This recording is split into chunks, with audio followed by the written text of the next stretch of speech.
Un grand merci, frère. Est-ce que ceci est censé être ma guirlande? Merci. Bonsoir, mes amis. Je suis heureux d'être ici ce soir et très content que nous puissions tous être là. Je remercie le bon Seigneur pour ses merveilleux services d'hier soir. D'entendre, c'est la première fois que j'ai l'occasion de me trouver parmi ces gens depuis longtemps pour leur prêcher comme ça et les assister. Et hier soir, au moment où on sortait, le jeune homme m'a parlé. Il a dit que les gens n'apprécient pas que je mène la réunion de cette manière, que je descends, imposer les mains aux gens. Ils pensent que peut-être, ils disent que quand l'appel se fait depuis l'estrade, c'est toujours un succès à 100%. Et il a dit, là vous ne faites que croire les gens sur parole. J'ai dit, eh bien, ils ont la foi, ils croient. Et quand je marchais parmi les fauteuils roulants, je croyais que c'était Billy qui marchait devant moi. Et je me suis tourné pour regarder, mais ce n'était pas Billy, c'était lui. Et quand je suis revenu sur l'estrade, le Seigneur s'est mis à prophétiser. Et il a dit, parmi ceux qui sont dans les fauteuils roulants, il y en aura qui marcheront dans l'auditoire. Certains en sortiront. Le jeune homme a dit, est-ce que ça va se produire? J'ai dit, observe simplement, et tu verras. Et là, hier soir, c'est vrai, ça fait 5 personnes paralysées qui ont quitté leur fauteuil roulant cette semaine. C'est merveilleux ce que notre Seigneur est en train de faire. Je crois qu'il fera de glorieux davantage ce soir. Ne pensez-vous pas? Nous croyons qu'il le fera.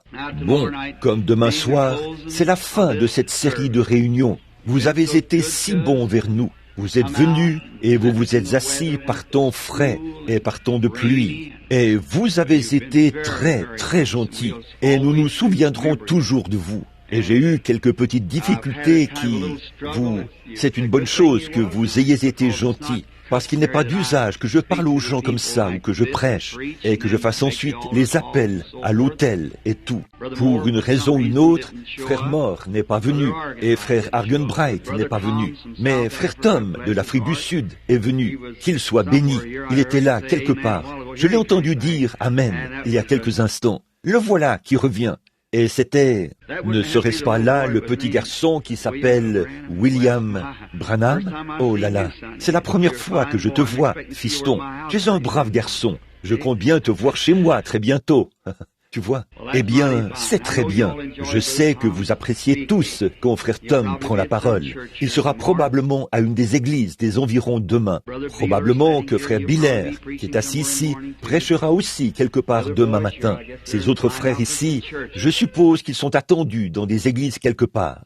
Bon, vous qui êtes ici et qui prenez part au service, les visiteurs, eh bien, trouvez-vous, une bonne église et allez-y demain matin. Tous ces ministres-ci représentent les églises du plein évangile de la région d'Atla ou de Mâcon. Et ils seraient heureux de vous accueillir dans leur église. Et en dehors du cher frère Palmer que voici, je n'ai même pas eu l'occasion de rencontrer les frères. J'ai peut-être serré la main de quelques-uns des frères. Mais s'ils sont tous comme frère Palmer, alors ce sont de braves gens. Je vous le dis, ils sont vraiment très bien. Ce sont de très bons frères. Et maintenant, nous espérons que demain, il y aura de bons services partout dans toute la région. Restez à votre poste demain. Donc, allez à l'école du dimanche demain matin. Et voyons voir. Je suppose que demain après-midi, les services seront ici. C'est bien ça? Demain après-midi? Demain soir? Eh bien, ça a été changé pour... Alors, le service, vous l'avez déjà annoncé, je suppose. Très bien. Les services auront lieu ici demain soir. Très bien. Maintenant, que le Seigneur soit béni. Voilà notre prière sincère. Maintenant, comme sujet, juste pour méditer pendant un petit moment, et nous voulons dire une fois encore que nous remercions infiniment notre cher Seigneur pour tout ce qu'il a fait. Bon, Je crois que dans une série de réunions tenues pendant ce même nombre de jours, ici en Amérique, de voir 5 personnes paralysées être guéries en une seule réunion. Je crois que c'est ce que le Seigneur a fait de plus glorieux pour nous au cours de toute cette année. Bon, en Afrique ou dans certains autres pays, en Inde ou quelque chose comme ça, c'est différent. Mais ici, en Amérique, parce qu'on tient beaucoup de réunions, et autre chose, c'est que nous ne restons jamais 10 soirs d'habitude. Nous sommes là de 3 à 5 soirs, puis nous repartons. Alors, je le dis simplement pour que vous puissiez voir et savoir que je crois que vous avez une grande foi, et j'en suis si heureux. On a dit que beaucoup de gens ont rendu des témoignages. Frère Wood et les autres me parlaient aujourd'hui de gens qui ont rendu témoignage, d'avoir été guéris de toutes sortes de maladies et tout. Et il y en avait plusieurs qui étaient sur des lits de camp. Je crois que nous n'avons qu'un seul lit de camp ici ce soir. Dieu a pris soin de tous ceux qui étaient sur les lits de camp et tout. N'est-ce pas merveilleux? Dites, en passant, hier soir, au moment de venir sur l'estrade, l'un des premiers cas qui se sont présentés là était un cas qui faisait pitié à voir. Depuis quelques soirs, j'avais remarqué une dame qui était assise là avec un petit bébé hydrocéphale. Et il n'y a rien que l'on puisse faire à ce sujet en termes de recherche médicale ou de recherche scientifique pour aider ces tout-petits. Ils sont vraiment totalement impuissants. Et la pauvre petite maman était si préoccupée. Elle emmenait ce petit enfant soir après soir. Et il pleurait. Je regardais continuellement le petit enfant. Et je pouvais voir quel était le problème. Et bien des fois, les visions parlent. Mais moi, je n'en parle pas du tout. Un homme m'a appelé au téléphone il y a quelques instants. Je l'avais rencontré dans un restaurant l'autre soir. Et là, le Seigneur m'a dit ce qui n'allait pas chez lui. Il m'a appelé et m'a dit, « Vous savez, depuis que je vous ai rencontré, m'a-t-il dit, je vais beaucoup mieux. » Je lui ai dit ce qui n'allait pas chez lui. Il a failli s'évanouir. Vous savez. Et alors, c'est ça. Tout ce que vous avez à faire, c'est simplement d'observer. Vous voyez, ça s'accomplira de toute façon. Donc, ce n'est pas tant s'ils en savent quoi que ce soit. Tant que vous savez, que Dieu a dit que tout ira bien. Donc, ça règle la question, voyez-vous. L'idée, ce n'est pas que nous voulons que les gens sachent. Tant que c'est Dieu qui l'a dit, eh bien, amen. On lâche prise. Et si on pense qu'un peu d'encouragement les aiderait, alors d'habitude, on dit quelque chose. Mais ce petit bébé est venu sur l'estrade. Il avait une grosse tête hydrocéphale. Il s'appuyait contre sa pauvre petite mère, fatiguée. Et dès que j'ai imposé les mains à cet enfant, j'ai vu cette lumière tournoyer autour de la tête de l'enfant. Et j'ai su que quelque chose allait se produire. Alors j'ai demandé à la mère si elle voulait bien ramener l'enfant à la maison. J'ai su que quelque chose lui était arrivé à ce moment-là. Si je pouvais seulement trouver quelque chose pour le prouver à la mère. Mais je lui ai parlé, j'ai dit, ramenez l'enfant à la maison. Elle habite hors de la ville. Je crois qu'il lui a dit qu'elle vivait quelque part, à une distance d'environ 160 km. Elle parcourt environ 300 km chaque soir pour emmener l'enfant. Et je lui ai dit que lorsqu'elle allait rentrer chez elle, mettez-lui une petite ficelle autour de la tête et mesurez la ficelle. Puis coupez cette ficelle. Et ensuite, remettez la ficelle le lendemain soir. Demain soir, et apportez-moi la ficelle pour qu'on voit combien la tête de ce bébé a rétréci. Ça fait environ 18 ou 20 heures, et voici une ficelle d'environ 4 cm, qui montre combien la tête du bébé a rétréci en environ 18 heures. Je me demande si la mère est ici, quelque part, avec le bébé ce soir, elle est déjà... Voici la mère ici, c'est vrai, très bien. Que Dieu vous bénisse, sœur. Bon, la raison pour laquelle j'ai fait cela, sœur, c'est pour vous encourager. J'ai prié pour beaucoup de choses que je n'ai pas obtenues, mais je ne crois pas, alors que je me tiens devant notre Créateur ce soir.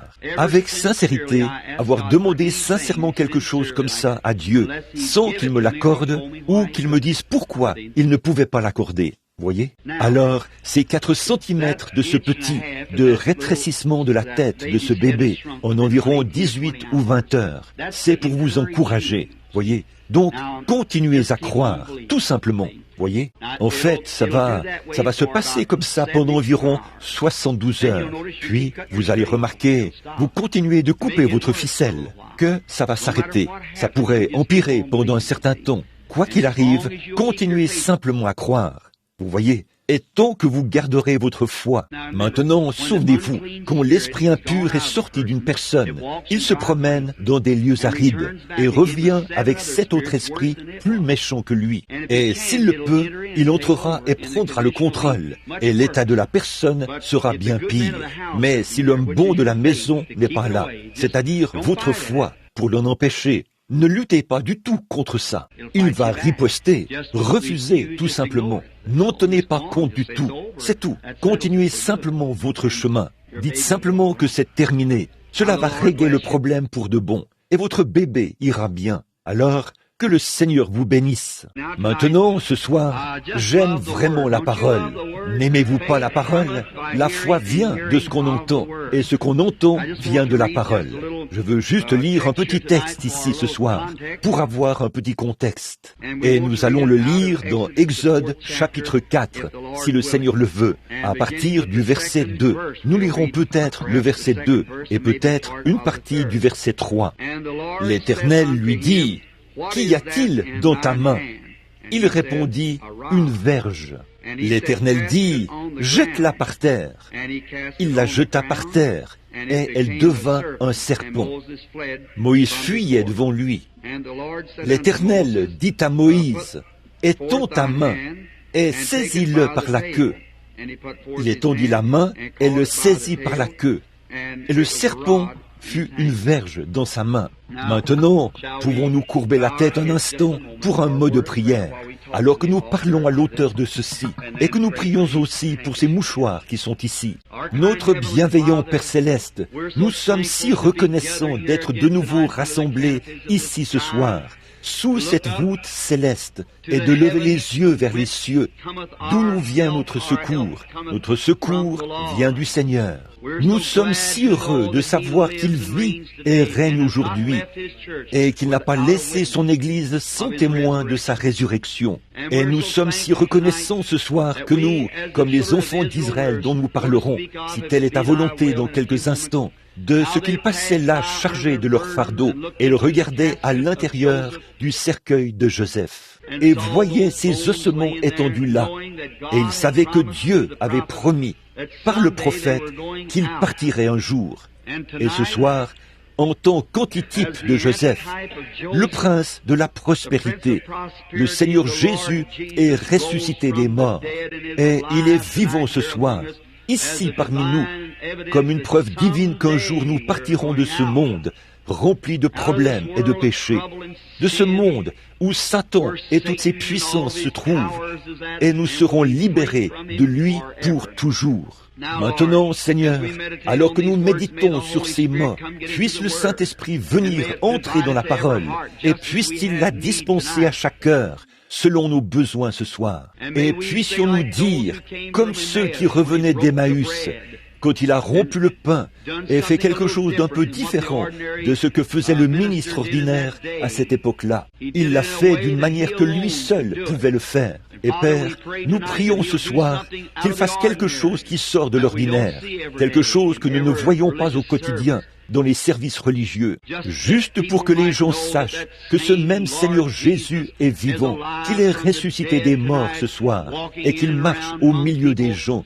faisant les mêmes choses qu'il a faites à cette époque-là. Accorde-le, Père. Ces mouchoirs qui sont posés ici représentent de pauvres petits-enfants malades, des pères, des mères, beaucoup de gens qui sont étendus là et qui souffrent à cause des maladies et de l'oppression du diable. Et Père, alors que j'ai les mains posées sur eux et que je prie de tout mon cœur, je te prie de m'exaucer, Seigneur, toi qui connais l'intégrité de mon cœur. Alors que nous réprimons tout esprit impur, toute puissance démoniaque qui lie les gens sur lesquels ces mouchoirs seront posés. Et lorsque ces mouchoirs seront posés sur eux, puissent-ils être libérés, Seigneur, et poursuivre leur chemin avec allégresse.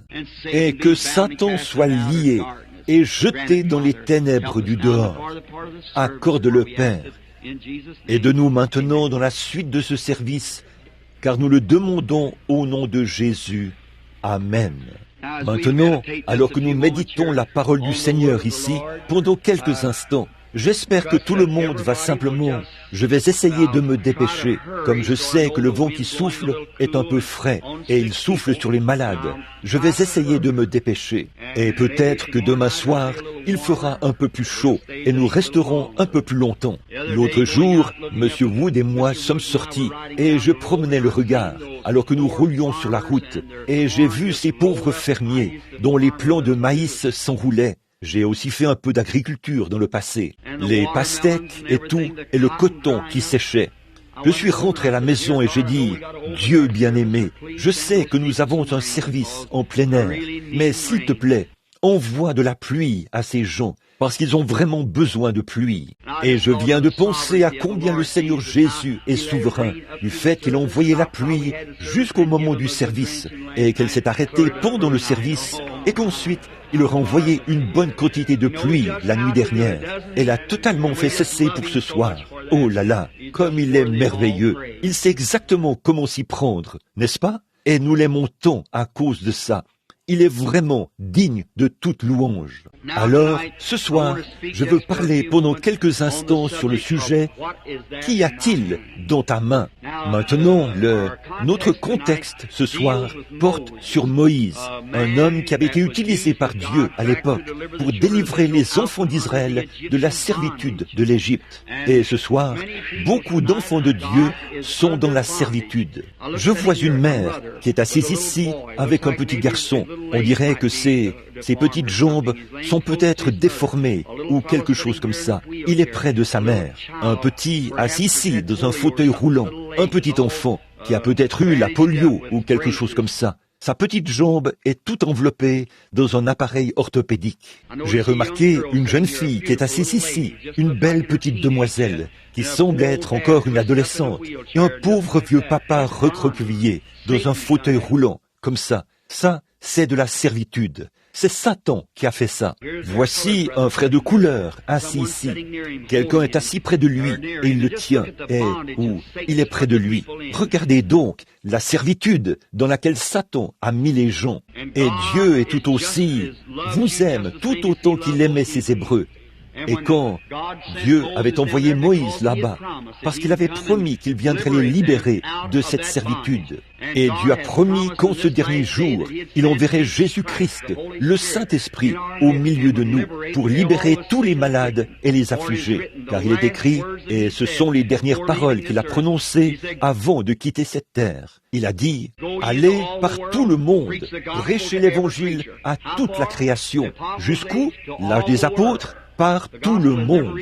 L'Évangile n'a pas encore atteint le monde entier. Allez par tout le monde et prêchez l'Évangile à toute la création. Celui qui croira et qui sera baptisé sera sauvé, et celui qui ne croira pas sera condamné. Voici les miracles qui accompagneront ceux qui auront cru. En mon nom, ils chasseront les démons. Ils parleront de nouvelles langues. Ils saisiront des serpents, ou s'ils boivent des breuvages mortels, ça ne leur fera point de mal. S'ils imposent les mains aux malades, les malades seront guéris. C'est ce que dit la Bible. Jésus a été enlevé au ciel. La dernière commission qu'il a donnée à l'Église, c'était de guérir les malades. La première commission qu'il a donnée à l'Église, c'était de guérir les malades. Il a choisi ses 70 et ses 12. Il les a envoyés et leur a donné autorité sur les esprits impurs afin de chasser les démons et de guérir les malades. La première commission. La dernière commission, c'était d'aller par tout le monde guérir les malades. Quant à ce passage de l'Écriture, je sais que beaucoup de théologiens en ont discuté et ont conclu entre eux que ce passage de Marc 16, que je viens de citer, du verset 9 à la fin, ce n'était pas inspiré. Ceci me rappelle, je ne crois pas que la chair soit un endroit pour plaisanter, et je ne crois pas aux plaisanteries. Il faut garder la chair pure. Les plaisanteries, c'est là, à l'extérieur.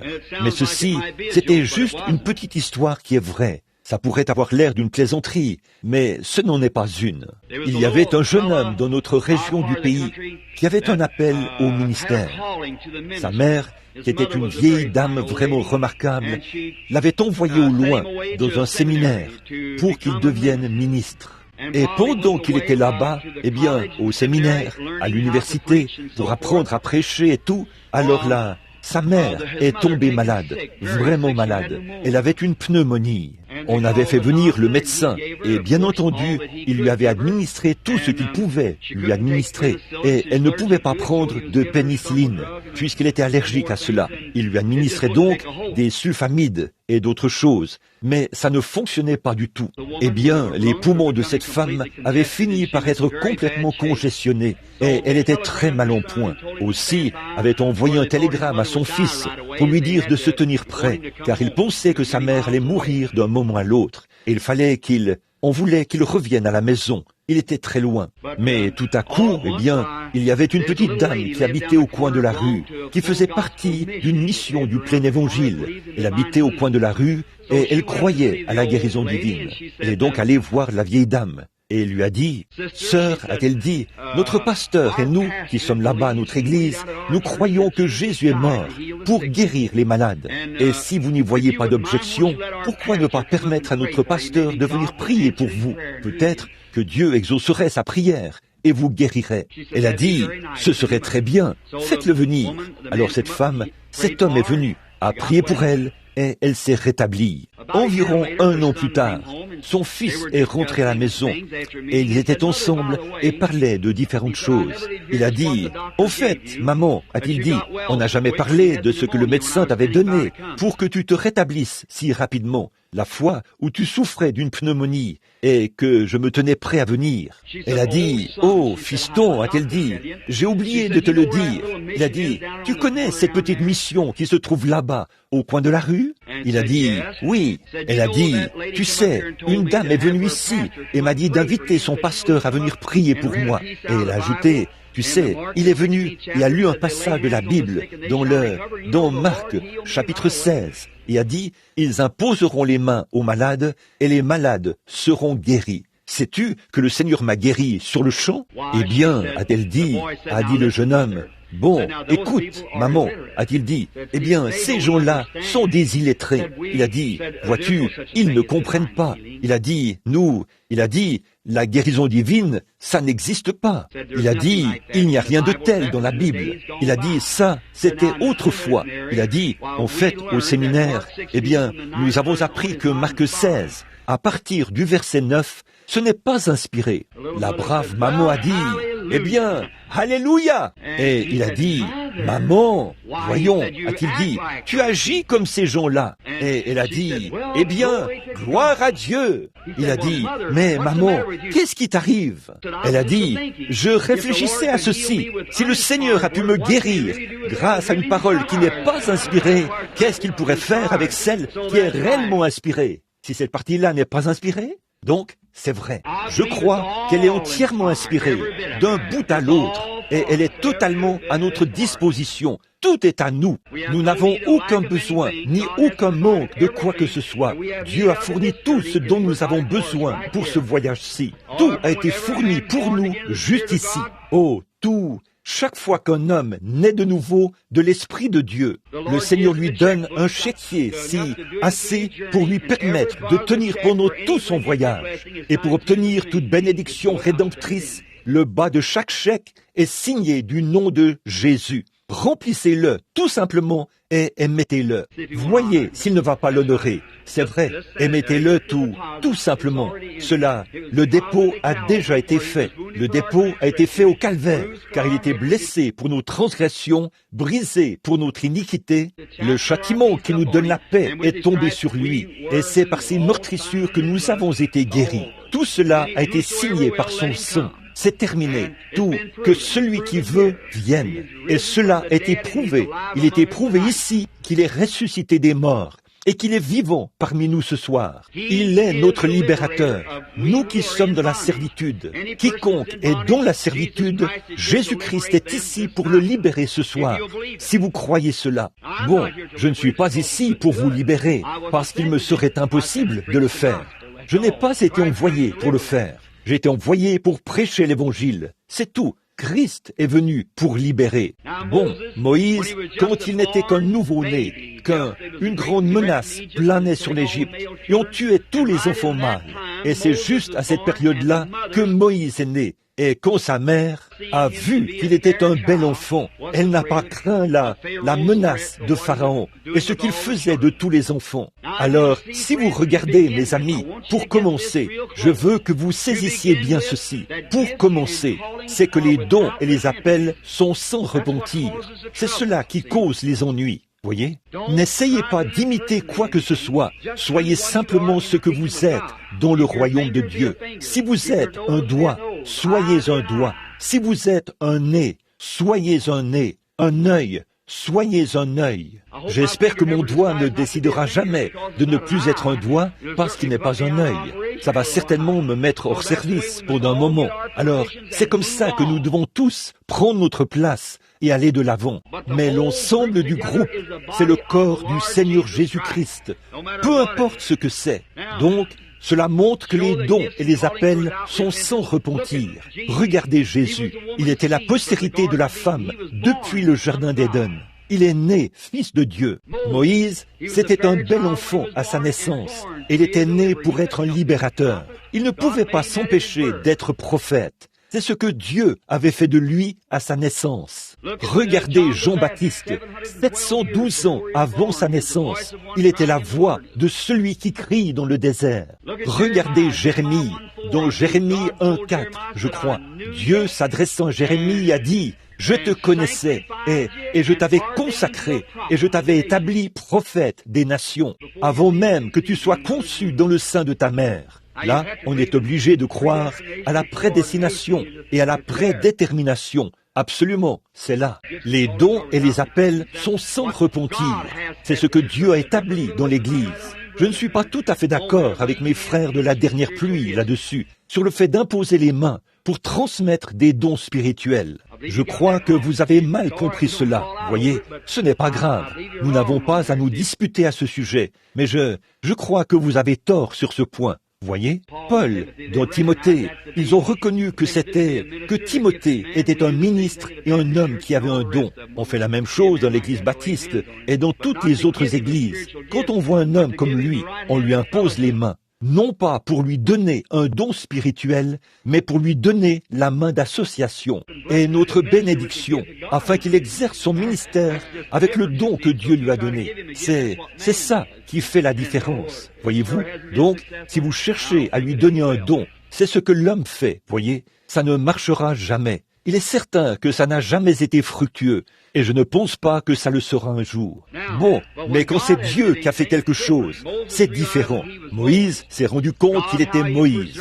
Dieu, ô combien il l'a préservé et a pris soin de lui. Et puis, lorsqu'il a atteint la majorité, il s'est dit que les gens allaient certainement comprendre, qu'il serait axé sur les choses spirituelles et qu'il comprendrait. Maintenant, voici un point sur lequel j'aurais souhaité que nous ayons le temps de nous attarder pendant quelques instants s'il ne faisait pas si frais. Le peuple n'a pas compris, vraiment pas.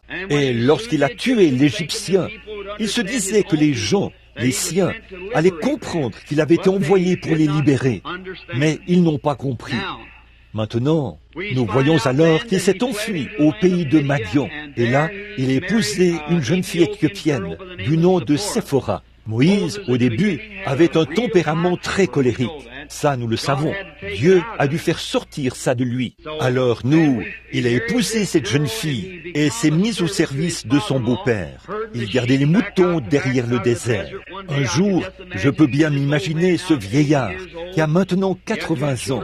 2 enfants lui étaient nés là-bas. Et voilà qu'il était là maintenant à garder les moutons. Il n'était qu'un berger, un homme, qui était en dehors de la volonté de Dieu, un meurtrier qui était maintenant là-bas en tant que berger.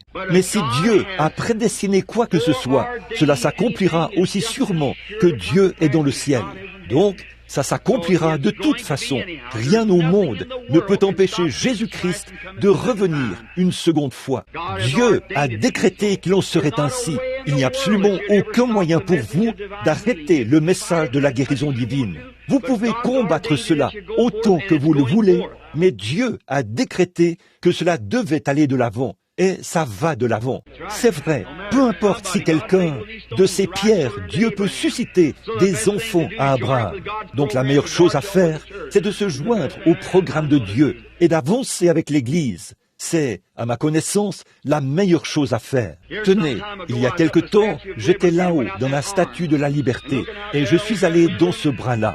Et lorsque j'ai regardé par la fenêtre, j'ai vu un tas de petits moineaux qui étaient morts. Ils étaient étendus partout là, à l'extérieur. Et m'adressant au guide, j'ai dit, « Dites donc, qu'est-ce qui se passe ? Ces petits moineaux sont morts. » Il a dit, « Monsieur, il y a eu un orage hier soir, et ces petits oiseaux se sont mis à tourner tout autour, et ils ont volé par ici, dans la lumière de cette statue de la liberté. Et au lieu de suivre la lumière, pour se mettre à l'abri, ils sont venus se fracasser la cervelle en essayant d'éteindre la lumière. La seule chose qui pouvait les aider, c'est ce qu'ils essayaient d'éteindre, et ils se sont tués à la tâche. » J'ai dit, gloire à Dieu, il se peut que des incrédules s'élèvent de concert, et que sais-je encore, des sceptiques, des incroyants, mais plus vous éteignez la lumière, que vous essayez d'éteindre la lumière de Dieu, plus vous vous frappez à mort et tombez en disgrâce. Et la lumière de Dieu continuera à briller tout au long des âges.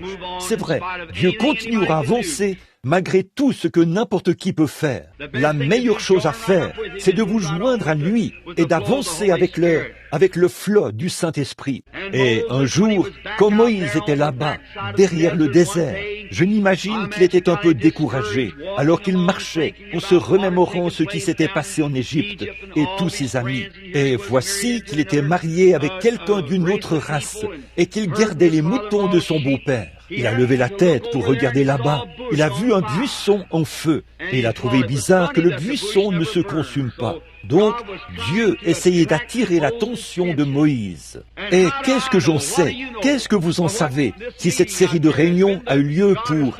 Dieu l'a organisée ici pour attirer l'attention de certains d'entre vous qui font partie de ces églises qu'il y a par ici, qui ne savent pas que Dieu est ressuscité des morts et que Jésus est vivant ici ce soir et qu'il guérit les malades et les affligés. Peut-être qu'il vous a fait venir ici pour que vous voyiez ces boiteux, ces infirmes et ces gens déformés se lever de leur fauteuil roulant et s'en aller en marchant, et que vous voyez son esprit agir dans l'auditoire, reprendre les gens, réprimander les pécheurs ici sur l'estrade, des gens qui ont l'air saints et pieux, et leur dire où ils pêchent, et que tout cela soit vrai. Et chaque parole qu'il prononce à ce sujet est infailliblement la vérité. Comment savez-vous si Dieu n'a pas attiré votre attention pour que vous veniez regarder quelque chose comme ça, afin que vous aussi, vous vous détourniez. Non pas vous détourner de votre Église, mais vous détourner de votre manière de vivre, naître de nouveau et servir le Dieu vivant par la nouvelle naissance. C'est peut-être ce que Dieu est en train de faire.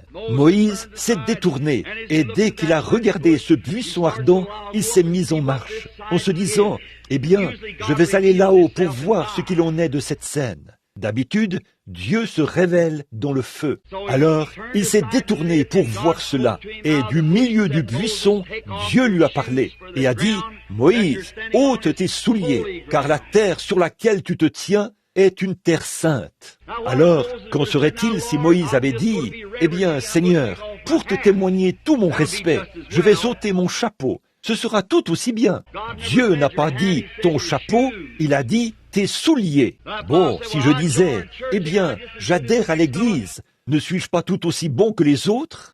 Dieu n'a jamais dit « si un homme n'adhère pas à l'Église », il a dit « il faut que l'homme naisse de nouveau ». S'il ne le fait pas, vous dites « eh bien, je vais à une bonne église ». C'est très bien, mais ce n'est pas la condition requise. Si un homme ne naît d'eau et d'esprit, il ne pourra point entrer dans le royaume. Dieu a un programme bien établi. Peu importe combien tout le reste peut sembler bon, vous devez vous conformer à l'évangile de Dieu. C'est ce que dit la Bible. Et c'est ce que nous devons faire. Et Moïse devait se conformer au programme de Dieu, non pas à ce que Moïse pensait être respectueux, mais à ce que Dieu qualifiait de respectueux. Il s'est assis, il a ôté ses souliers, et il s'est approché. Il a dit, j'ai, lui, entendu les cris de mon peuple, et je suis descendu, et je vais t'envoyer là-bas pour les délivrer. Vous savez, Moïse s'est plaint. Il a dit, eh bien, voilà, je suis un homme à la bouche embarrassée. Je ne peux pas très bien parler, et je n'ai pas la parole facile, et ainsi de suite. Il s'est mis à se plaindre, et Dieu lui a dit qu'il lui enverrait Aaron. Et puis, il a voulu savoir, il a dit, s'il pouvait voir sa gloire, qu'est-ce qu'il leur dirait au sujet de ce qui était arrivé? Et Dieu a dit à Moïse, qu'y a-t-il dans ta main? Eh bien, peu importe ce qui se trouvait à proximité, Dieu aurait pu utiliser n'importe quoi. Dieu aurait pu utiliser un buisson, mais Moïse avait quelque chose dans sa main. Il a dit, c'est un bâton. Il a dit, jette-le par terre. Et il l'a jeté par terre. Et à ce moment-là, c'est devenu un serpent. Il l'a saisi par la queue. C'est redevenu une verge. Et ce faisant, Dieu a montré à Moïse ce qu'il était capable de faire. Qu'il était toujours le Dieu vivant. Il était capable de prendre le naturel et de le changer en surnaturel. Il pouvait faire tout ce qu'il voulait parce qu'il était Dieu. Moïse a pris ce bâton dans sa main, s'est empressé d'aller chercher Séphora, sa femme, l'a fait monter sur un mulet et a fait asseoir un enfant sur chacune de ses hanches. Et le bâton à la main, il a tenu un vieil âne par la bride. Et le voilà qui descend en Égypte pour libérer 2 millions de personnes. Pouvez-vous imaginer ça? Quelle image bizarre ce serait! Ce vieil homme de 80 ans, la barbe blanche et les cheveux qui flottent au vent, comme ça, tout heureux, poussant des cris, criant très fort, « Gloire à Dieu !» Sa femme, assise à califourchon sur ce mulet, avec un enfant sur chaque hanche, et il s'en va là-bas pour prendre le contrôle. Pouvez-vous imaginer ça? Que pensez-vous qu'auraient dit les soldats de cette grande armée ce jour-là? Eh bien, ce pauvre vieux, a perdu la raison. C'est toujours ce que pense le monde. Mais il avait la parole du Seigneur, et elle devait s'accomplir. Il avait la promesse de Dieu, et il agitait ce vieux bâton qu'il avait dans sa main. Eh bien, un bâton sec pour combattre la grande armée de l'Égypte, qui avait conquis le monde à son époque, doté de milliers de chars, de cavaliers, de lanciers, des plus grandes unités mécanisées. C'est exactement comme si un seul homme essayait de combattre la Russie aujourd'hui, ou quelque chose comme ça. Peut-être qu'il aurait même plus de chance. Et Moïse, qui avait 80 ans, j'imagine qu'il était chauve sur le dessus du crâne, la barbe qui pendait, les cheveux sur la nuque, et le voilà qui conduisait ce mulet et qui descendait là-bas pour prendre le contrôle. Et le plus beau de l'histoire, c'est qu'il l'a fait. C'est vrai, parce que Dieu avait fait la promesse. Quand Dieu promet quoi que ce soit, Dieu est dans l'obligation de se charger de sa promesse. Dieu la confirmera toujours. Peu m'importe ce que qui que ce soit en dit. Quand Dieu dit que c'est ainsi, alors c'est ainsi. Faites-y reposer votre âme, votre corps et votre force, parce que Dieu est tenu d'exécuter sa parole. Amen. Je suis si reconnaissant pour ce petit cantique que nous chantons. Chaque promesse du livre m'appartient. Chaque chapitre, chaque verset, chaque ligne. Je me confie en son amour divin. Chaque promesse du livre m'appartient. C'est pour quiconque veut venir boire à la source des eaux du Seigneur. Gratuitement, sans argent, sans rien payer. C'est déjà payé. N'importe qui peut venir boire. Moïse, qui descend pour prendre le contrôle. Quel spectacle! Et quand il est arrivé là-bas, il a pris ce vieux bâton, la seule chose qu'il avait dans sa main. Il a vaincu l'Égypte et a conduit les enfants d'Israël, qu'il a nourris par le même bâton, jusqu'à ce qu'ils arrivent au pays promis. Amen. Un vieux bâton sec. Vous n'avez peut-être pas grand-chose dans votre main. Il se peut que vous ne soyez même pas capable de siffler. Mais quoi que vous ayez dans votre main, laissez Dieu s'en emparer et il le bénira. Amen.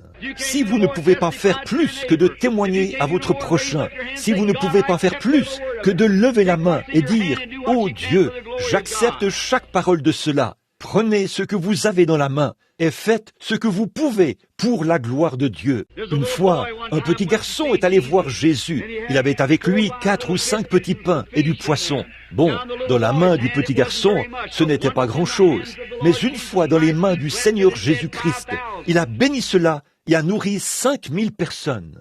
La petite chose que vous avez, c'est peut-être une petite étincelle de foi qui est là en vous, du fait que vous croyez qu'il est ressuscité des morts. Pour vous, ce n'est pas grand-chose, mais relâchez cela une fois, dans un témoignage. Ça pourrait amener des centaines de personnes à venir au Seigneur Jésus-Christ. Si vous êtes assis là, malade ou infirme, et que vous avez une toute petite parcelle de foi, relâchez cela ce soir et dites, Seigneur Jésus, voici tout ce que j'ai pour faire confiance à ta parole. Et me voici, c'est à toi de faire le reste. Dieu vous dira aussi le reste. Tout ce que vous avez à faire, c'est de relâcher cela et de le laisser s'en occuper. Quel genre d'atomes Jésus a-t-il relâché à ce moment-là?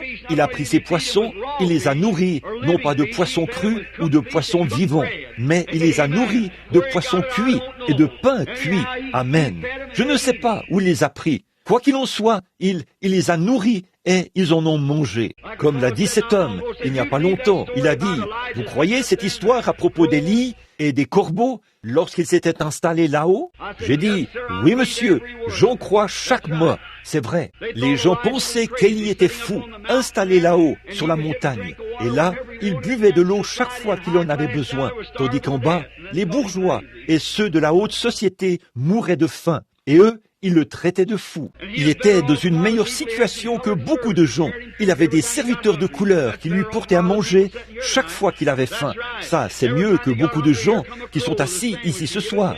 C'est vrai, chaque fois qu'il avait faim, voici un corbeau qui arrivait avec un sandwich. Il le lui donnait, puis repartait en volant. Il s'agenouillait là et buvait de l'eau quand il en avait besoin. Il était dans la volonté de Dieu. Il avait pris Dieu au mot. Amen. C'est tout ce que vous avez à faire. C'est d'accepter sa parole. Quelqu'un a dit, voyons, frère Branham, voulez-vous vraiment dire que des corbeaux lui apportaient un sandwich? J'ai dit, oui monsieur. Il a dit, eh bien, où ces corbeaux les trouvaient-ils? J'ai dit, je ne sais pas. Les corbeaux allaient les chercher et les apportaient à Élie, et il les mangeait. J'ai dit, c'est pareil pour le Saint-Esprit. Vous vous moquiez de moi parce que je poussais des cris. J'ai dit, je ne peux pas vous dire d'où ça vient. C'est le Saint-Esprit qui me l'apporte. Je le mange, tout simplement, et j'aime cela, et je vis par cela. Je ne sais pas d'où ça vient, mais je reçois cela. C'est tout ce que je sais. Tant qu'il me l'apportera, je serai prêt à l'accepter. Amen.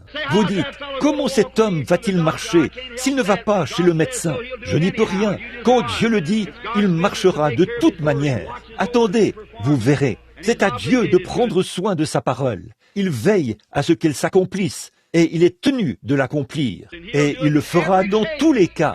Amen. Pour tout homme ou toute femme qui osera le prendre au mot. Oh là là, c'est la vérité. Oui, monsieur.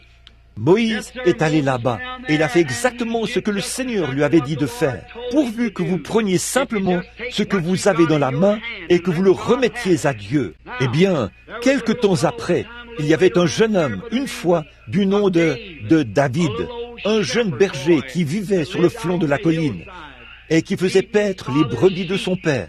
Mais il savait que la bénédiction du Seigneur reposait sur lui. Donc, il savait que Dieu était avec lui. Et un jour, quand l'armée d'Israël s'était rassemblée pour se battre contre les Philistins, eh bien, son père Isaïe a dit, « Bon, je vais t'envoyer voir tes frères. Prends avec toi des raisins secs et tout, et va là-bas voir comment vont tes frères. » Deux des garçons les plus âgés étaient allés à la guerre. Alors, David y est allé. Et vous savez, lorsqu'il est arrivé là-bas, il a vu un spectacle. Les Philistins étaient rassemblés d'un côté et Israël de l'autre. Saül était assis là. Il mesurait environ 2,20 m ou quelque chose comme ça. Un grand gaillard, à l'allure princière. Mais là-bas, de l'autre côté du vallon, il y avait l'armée des Philistins. Et ils avaient un grand adversaire, ou un grand champion, du nom de Goliath. Oh, il mesurait environ 2,90 m. C'était un vrai colosse. Et quand le diable sait qu'il a le dessus sur vous, il ne se prive certainement pas de vous en mettre plein la vue, s'il le peut. Alors, il s'est placé là-bas, sur le flanc de la colline, et a dit, « Je vous propose un marché, à vous tous. Ne provoquons pas d'effusion de sang. » Voyez, il était grand de taille, et il avait un avantage sur chacun d'eux. Alors il a dit, « Envoyez, choisissez un homme là-bas, au sein de l'armée d'Israël et qu'il vienne ici se battre contre moi. Si je le tue, alors vous nous servirez tous.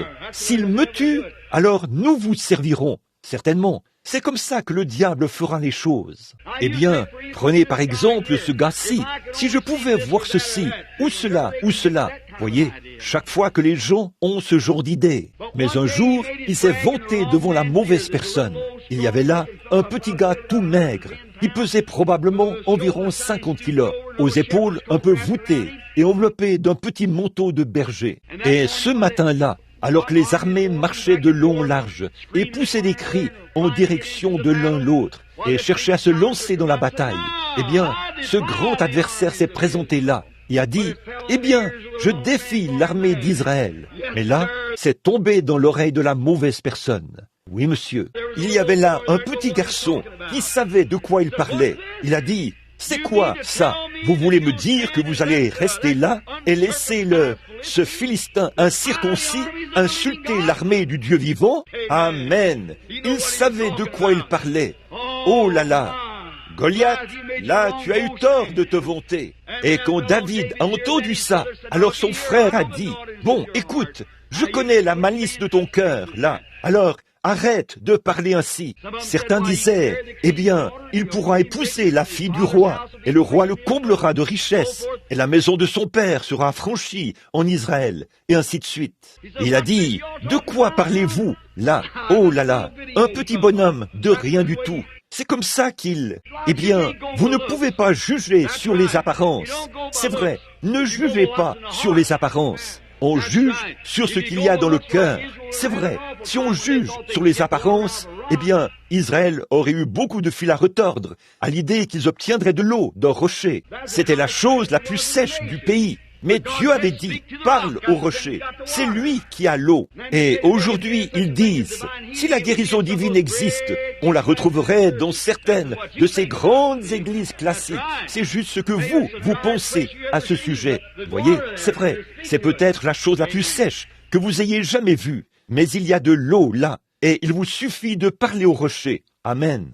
Maintenant, je veux que vous remarquiez. Alors, quand David, je peux le voir s'avancer là et dire, on l'a conduit devant le roi. Il a dit, bon, un instant là, a-t-il dit, amenez ce garçon ici. Il s'est avancé vers lui. Le jour, Saül l'a traité de gringalet. Il devait être vraiment un petit gars, tout maigre, vous savez, aux petites épaules arquées, qui marchait d'une certaine manière et qui le regardait avec des petits yeux innocents. Il lui a dit, eh bien, écoute, tu ne peux pas mener cette bataille. Il a dit que personne ne se décourage en son cœur à cause de ce géant. Il a dit, ton serviteur ira le combattre.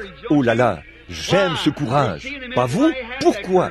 Nous verrons dans un instant pourquoi il avait ce courage, ce qui faisait la différence. Oui, monsieur, il a dit, j'irai là-bas combattre ce géant. Et là, Saül, ce gros bébé, qui était assis là, presque aussi grand qu'un géant, et qui était censé être un roi en Israël, et tout ça, voilà qu'il restait assis là, effrayé à l'idée d'aller se battre contre lui. Ça me fait penser à beaucoup de ces gens aujourd'hui qui ne croient pas à la guérison divine.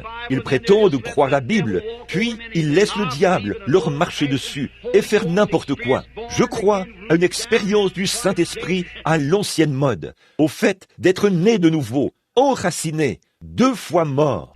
Je crois en quelque chose qui rend l'homme vivant. Cela le remplit de courage et de feu. C'est vrai, ça fera en sorte qu'il tiendra tête au diable par rapport à n'importe quelle promesse divine de Dieu et déclarera que c'est la vérité, peu importe de quoi cela a l'air. Le petit David, eh bien, il a dit, tu ne peux pas y arriver. Il a dit, laisse-moi y aller. Il a dit, bon, qu'est-ce qui te fait croire que tu en es capable? Il a dit, écoute, je vais te dire quelque chose.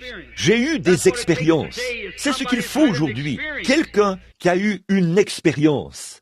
David a dit, j'ai eu une expérience. Il a dit, quand je faisais paître les brebis de mon père là-bas, et qu'un lion est venu, un ours est venu, attraper un chevreau ou un petit agneau, et il s'est enfui avec lui, a-t-il dit. J'ai couru après lui, et je l'ai frappé à la tête avec cette fronde. Et quand j'étais en train d'arracher l'agneau de sa gueule, il s'est levé, et je l'ai tué. Il a dit, le Dieu qui a livré le lion entre mes mains, et l'ours entre mes mains, a-t-il dit. À combien plus forte raison me livrera-t-il ce Philistin incirconcis? C'est vrai. Alors, Saül a dit, dans ce cas, viens ici, je vais alors faire de toi un vrai prédicateur ecclésiastique.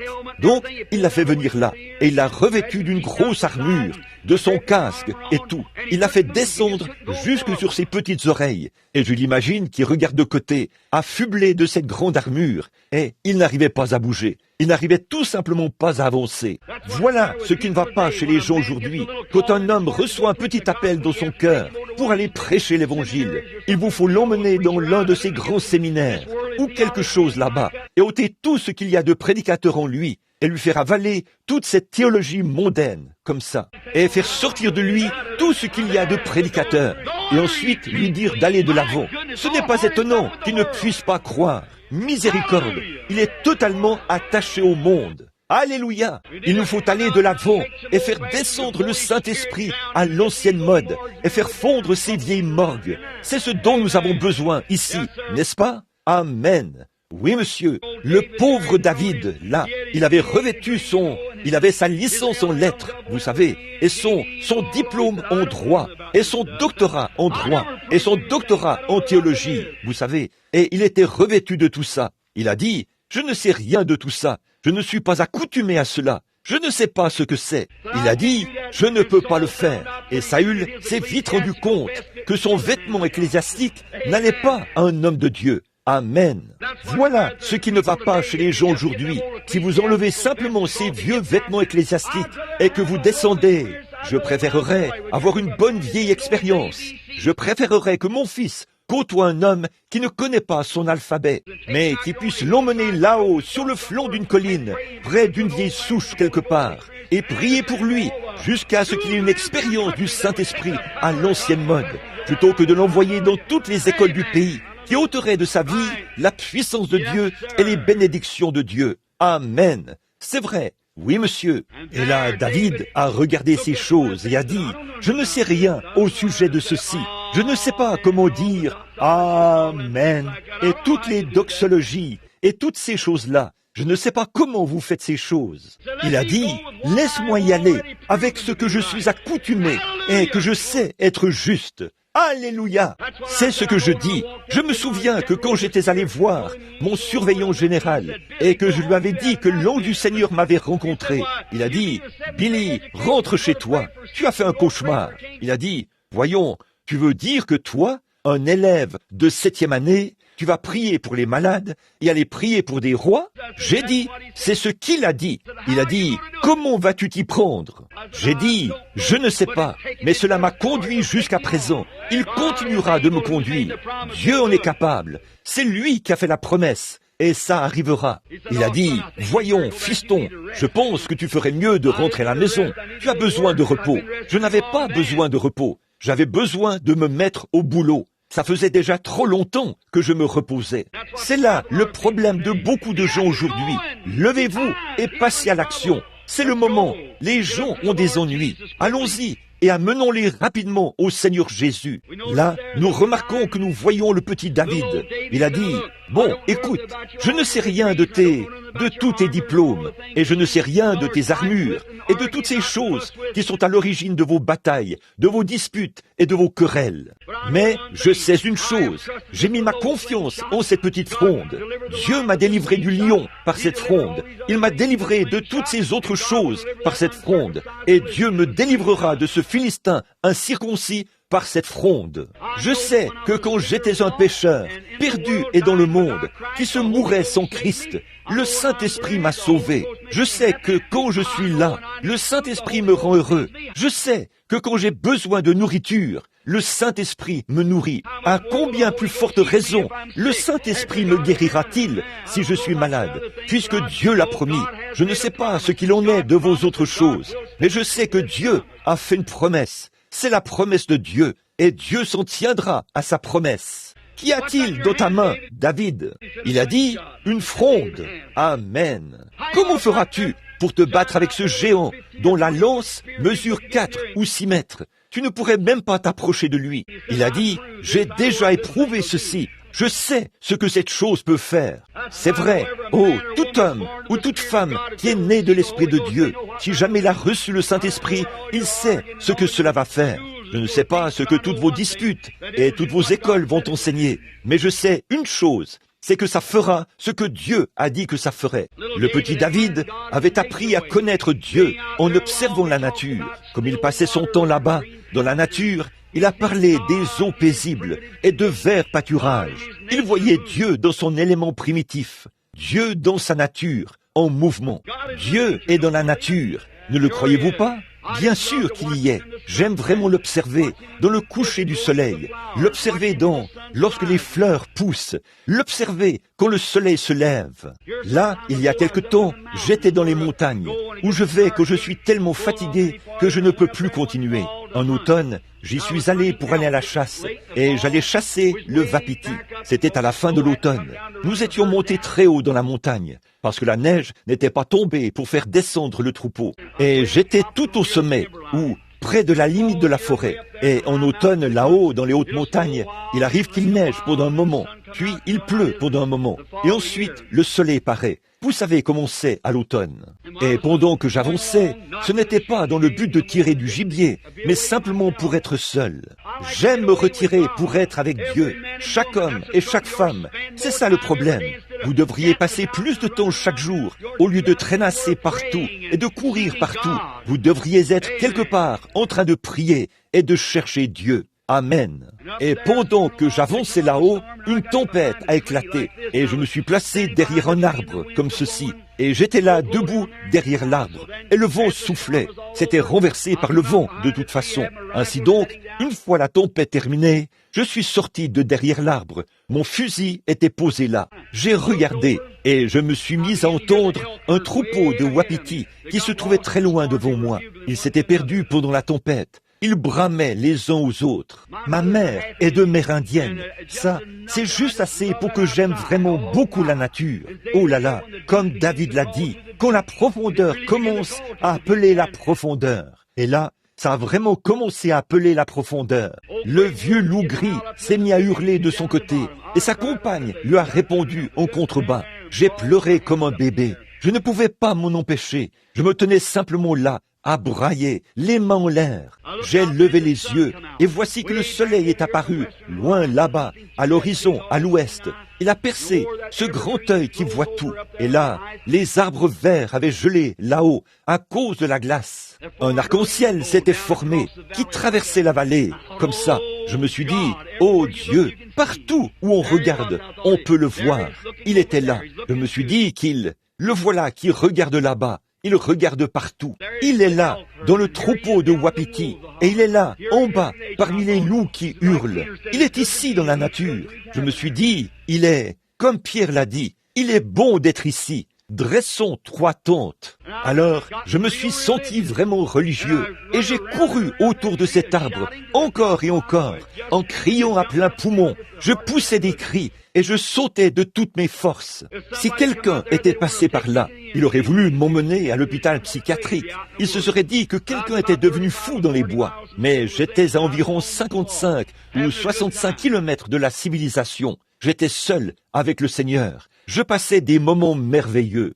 J'ai levé les yeux, j'ai vu cela et je me suis dit, oui, c'est arc-en-ciel. Dieu a donné cela à Noé. Il avait l'aspect de l'arc-en-ciel, d'une pierre de jaspe et de sardoine. Le premier, le dernier, celui qui était, qui est et qui vient, la racine et la postérité de David. L'étoile du matin, et me voilà reparti. J'ai tourné autour de l'arbre, encore et encore, aussi vite que je le pouvais, en criant à plein poumon. Et un petit tamia, je ne sais pas si vous, les frères, vous en avez déjà vu un ou pas, mais un petit tamia était assis là, sur une souche. Il s'est mis à faire tchat tchat tchat, tchati tchati tchati tchati, comme s'il allait me tailler en pièces. Je me suis dit, pourquoi ce petit animal est-il si excité ? Il n'arrêtait pas d'émettre ses cris. J'ai regardé vers lui et je me suis dit, peut-être qu'il a peur de moi. J'ai alors promené le regard et j'ai constaté qu'un grand aigle est sorti de là. Il avait fait un atterrissage forcé à cause du vent. Et ce grand aigle, quand il est sorti, c'est après lui que le petit tamia aboyait. Il a sauté sur une branche, comme ça, et le petit Tamia a recommencé à faire tchati, tchati. J'ai regardé ce grand aigle. Je me suis dit, eh bien Seigneur, est-ce que cet aigle est sorti parce que je l'ai effrayé en criant si fort? Alors je l'ai regardé et je me suis dit, bon, il y a une raison pour laquelle tu l'as placé ici devant moi, afin que je le voie. Je ne sais pas pourquoi tu as amené cet aigle devant moi. Je continuais à le regarder. Oh, c'était un gigantesque oiseau. Et j'ai remarqué ses grands yeux de velours qui regardaient partout. Je me suis dit, eh bien, il y a une chose que j'admire chez toi, mon gars, c'est que tu es courageux. Tu n'as pas peur. Et je me suis dit, pourquoi n'as-tu pas peur? C'est ce que je veux savoir. Pourquoi n'as-tu pas peur? N'as-tu pas peur de moi? Je le regardais, vous savez, et il ébouriffait ses plumes dans tous les sens, vous savez, et il allait et venait sur ce rondin, en regardant autour de lui. Il a regardé ce Tamia, puis il m'a regardé. J'ai dit, mon gars, sais-tu que je pourrais te tirer dessus? Il m'a simplement regardé, et il a continué. Vous savez, il marchait de long en large. Ça ne le dérangeait pas tellement. Et je me suis dit, comment se fait-il que tu n'aies pas peur? Alors j'ai dit, là, je vais étudier tout ça, Seigneur. Pourquoi est-ce ainsi? Bon, je te vois là, dans l'arc-en-ciel. J'ai entendu hurler la meute de loups. Je te vois là-bas, dans le coucher du soleil. Pourquoi es-tu dans cet aigle? Et j'ai regardé un peu cet oiseau. Je me suis dit, oui, ce qui fait qu'il n'a pas peur, c'est qu'il fait bouger ses plumes en avant et en arrière. Dieu lui a donné une paire d'ailes. Elle sait qu'avant que je puisse prendre ce fusil dans ma main, il serait déjà dans la cime des arbres et je ne pourrais jamais lui tirer dessus. J'ai dit, gloire à Dieu. J'ai eu une autre crise. Et voilà que je me suis mis à courir. Je me suis dit, c'est vrai, tant qu'on peut sentir la présence du Saint-Esprit autour de soi, qu'importe ce qui arrive, qu'est-ce que cela peut bien changer? Qu'on mette tout de côté, quoi qu'il arrive. Tant qu'on peut le sentir autour de soi, on sait qu'il est là. Quelqu'un a dit, frère Branham, n'avez-vous pas peur de faire une erreur un soir?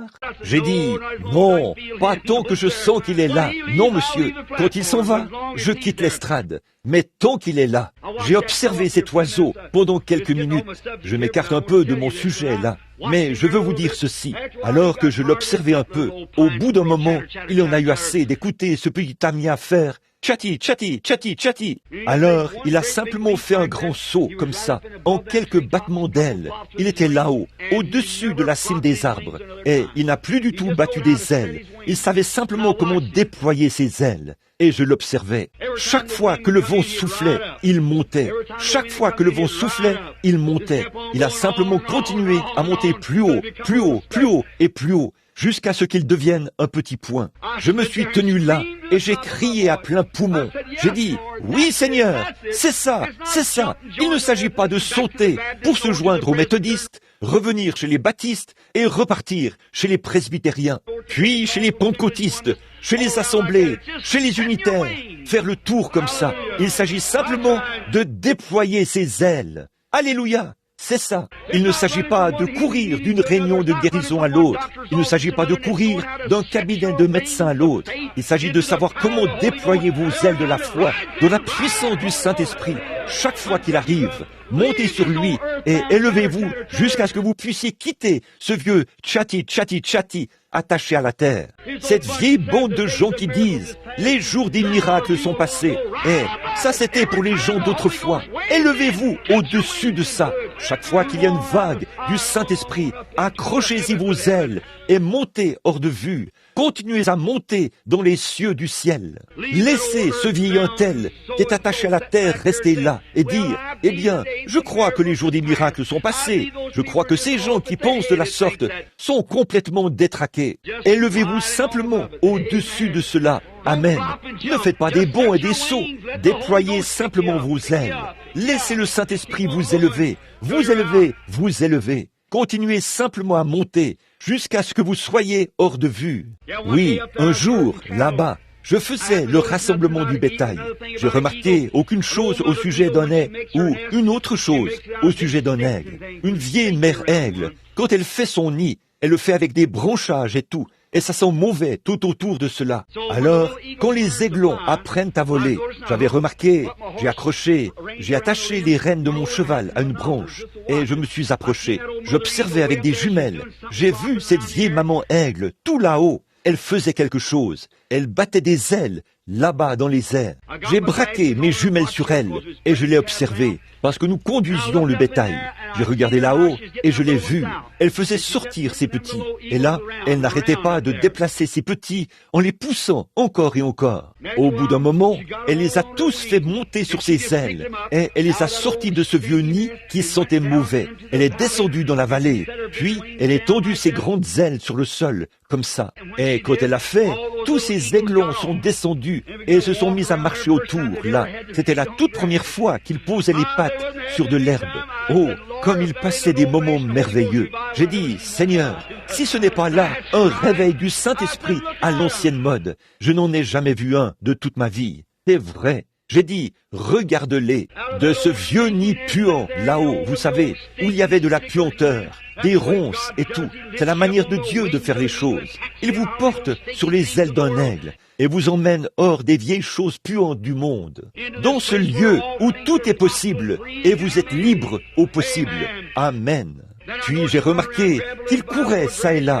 Il prenait une petite bouchée d'herbe ici, puis courait un peu et prenait une petite bouchée ici et il jouait. Il s'en donnait à cœur joie. Il n'y avait aucune condamnation. Je me suis dit, eh bien, qu'est-ce que cette vieille mère va faire? Après qu'elle a vu que ses petits commençaient à jouer follement et qu'ils passaient de bons moments, elle a de nouveau déployé ses ailes. Elle est montée jusqu'au rocher le plus haut qu'elle a pu trouver. Elle s'est posée là, elle s'est perchée, elle s'est mise à regarder autour d'elle. Oh là là, je me suis dit, c'est exact, quand le Seigneur Jésus m'a retiré du bourbier et m'a placé sur le rocher, Jésus-Christ, il a escaladé les remparts de la gloire, s'est assis dans les lieux très hauts et il a regardé en bas. Il a l'œil sur le passereau et je sais qu'il veille sur moi. Aucun mal, aucun danger, rien d'autre ne peut arriver tant que nous sommes dans sa divine présence. Amen.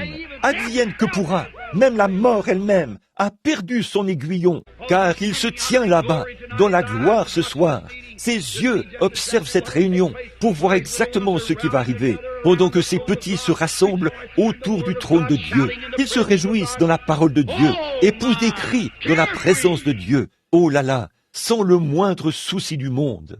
Ces petits aigles n'avaient pas besoin de faire attention à quoi que ce soit. Eh bien, si un coyote s'avisait de se diriger vers l'un d'eux, il recevrait la pire correction qu'il ait jamais reçue de sa vie. Amen. Oh là là. Entre-temps, elle était perchée là-haut, et au bout d'un moment, je suis resté là environ 2 heures à l'observer. Un petit vent du nord a soufflé, un petit éclair vert a rapidement traversé le ciel. La tempête arrivait, et quand elle a poussé un cri, après avoir quitté ce nid là-haut, elle a volé vers le bas, comme ça, a poussé un cri. Et tous ces aiglons qui étaient éparpillés partout dans cette petite prairie se sont tous mis à courir.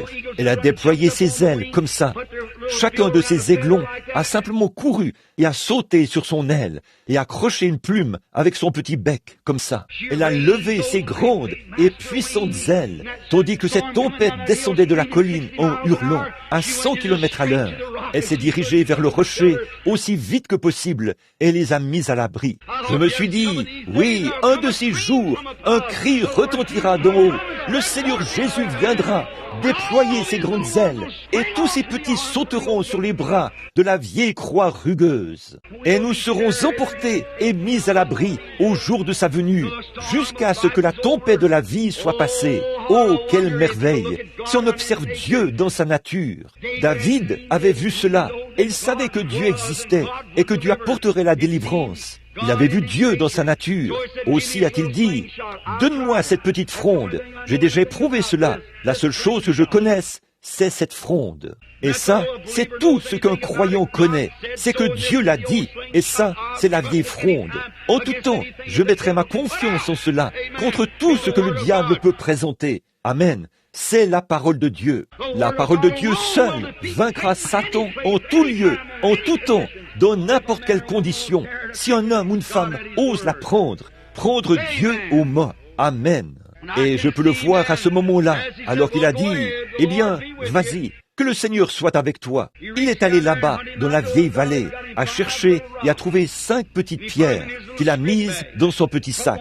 Il en a mis une dans sa fronde et est allé à la rencontre de Goliath. Et Goliath l'a regardé, il a dit, Suis-je un chien? Eh bien, il l'a maudit au nom de ses dieux. Il a dit, je vais te saisir, toi, espèce de petit gringalet exalté, toi, là, t'embrocher avec cette lance et te suspendre en l'air, afin que les oiseaux te dévorent pendant un moment. Oui, monsieur. Vous dites, David n'était pas un exalté.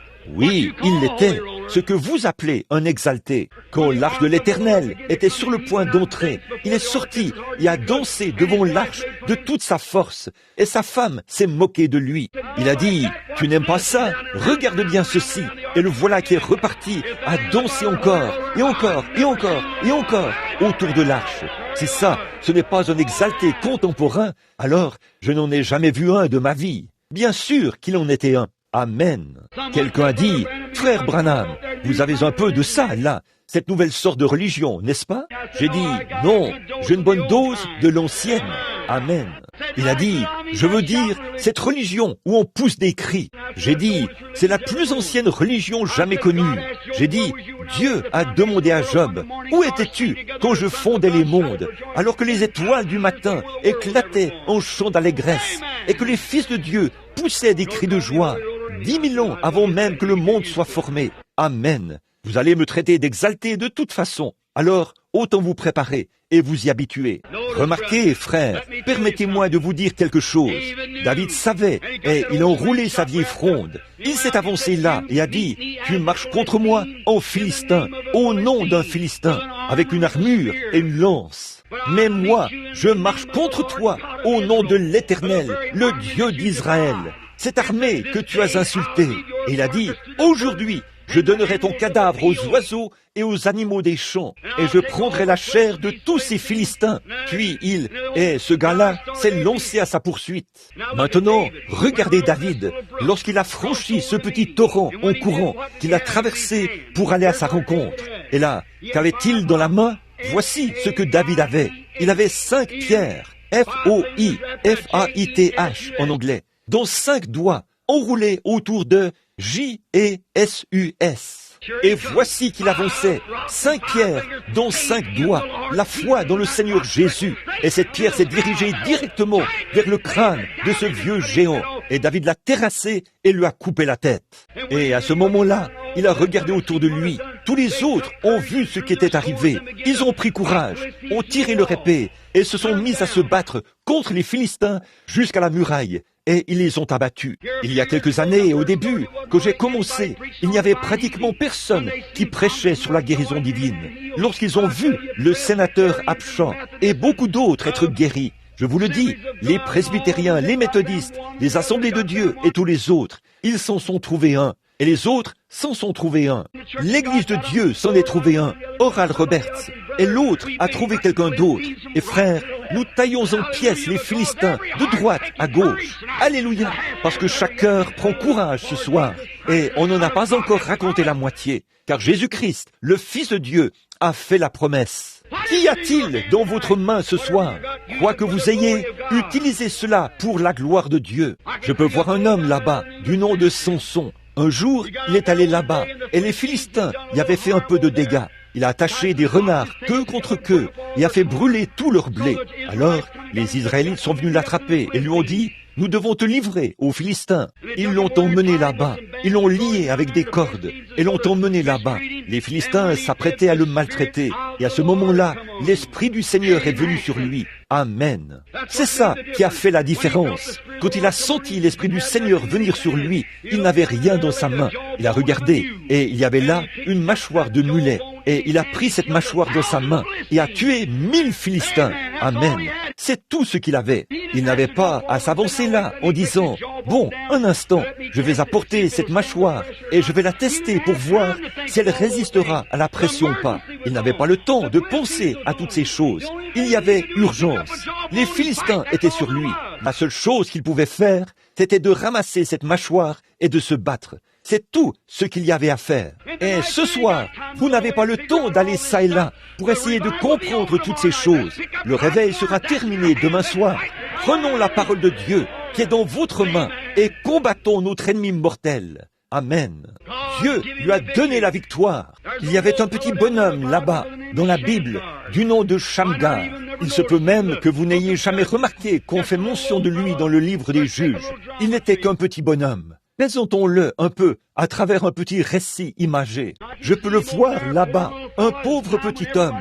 C'était une époque où chacun faisait comme bon lui semblait. Et Israël n'avait pas de roi. Ils étaient séparés les uns des autres, divisés en petits groupes, à peu près comme l'Église l'est aujourd'hui. L'un est de l'Assemblée, l'autre de l'Église de Dieu. L'autre est unitaire, l'autre est baptiste, l'autre est presbytérien, l'un est méthodiste.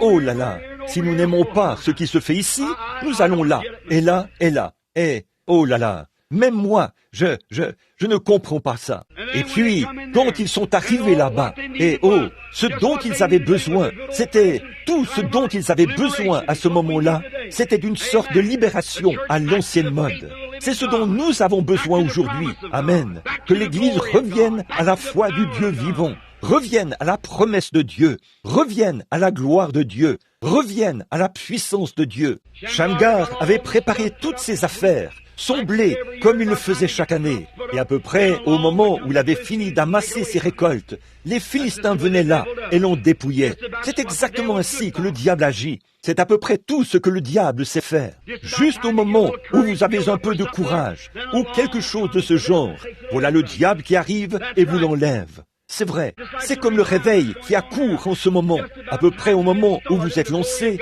et que la gloire de Dieu commence à descendre. Alors il faut qu'un charlatan arrive et qu'il fasse quelque chose qui n'est pas bien. Et cela enlève la gloire de la chose. Il n'y a pas longtemps, je suis allé quelque part et il y avait là une de nos sœurs chrétiennes, maquillée comme une Jézabel. J'ai dit, qu'est-ce qui se passe? Elle a dit, eh bien, gloire à Dieu. Elle a dit, mon pasteur m'a dit que c'était la libération de la femme. La libération de la femme. Qu'est-ce qui ne va pas chez vous? Ça n'existe pas, ça. Christ vous a libéré du péché. Alors, agissez en conséquence et habillez-vous en conséquence. C'est à peu près au moment où l'Église s'affermit et prend un bon départ que quelque chose comme ça s'installe. Oui, monsieur. Elle a dit, eh bien, je vous assure.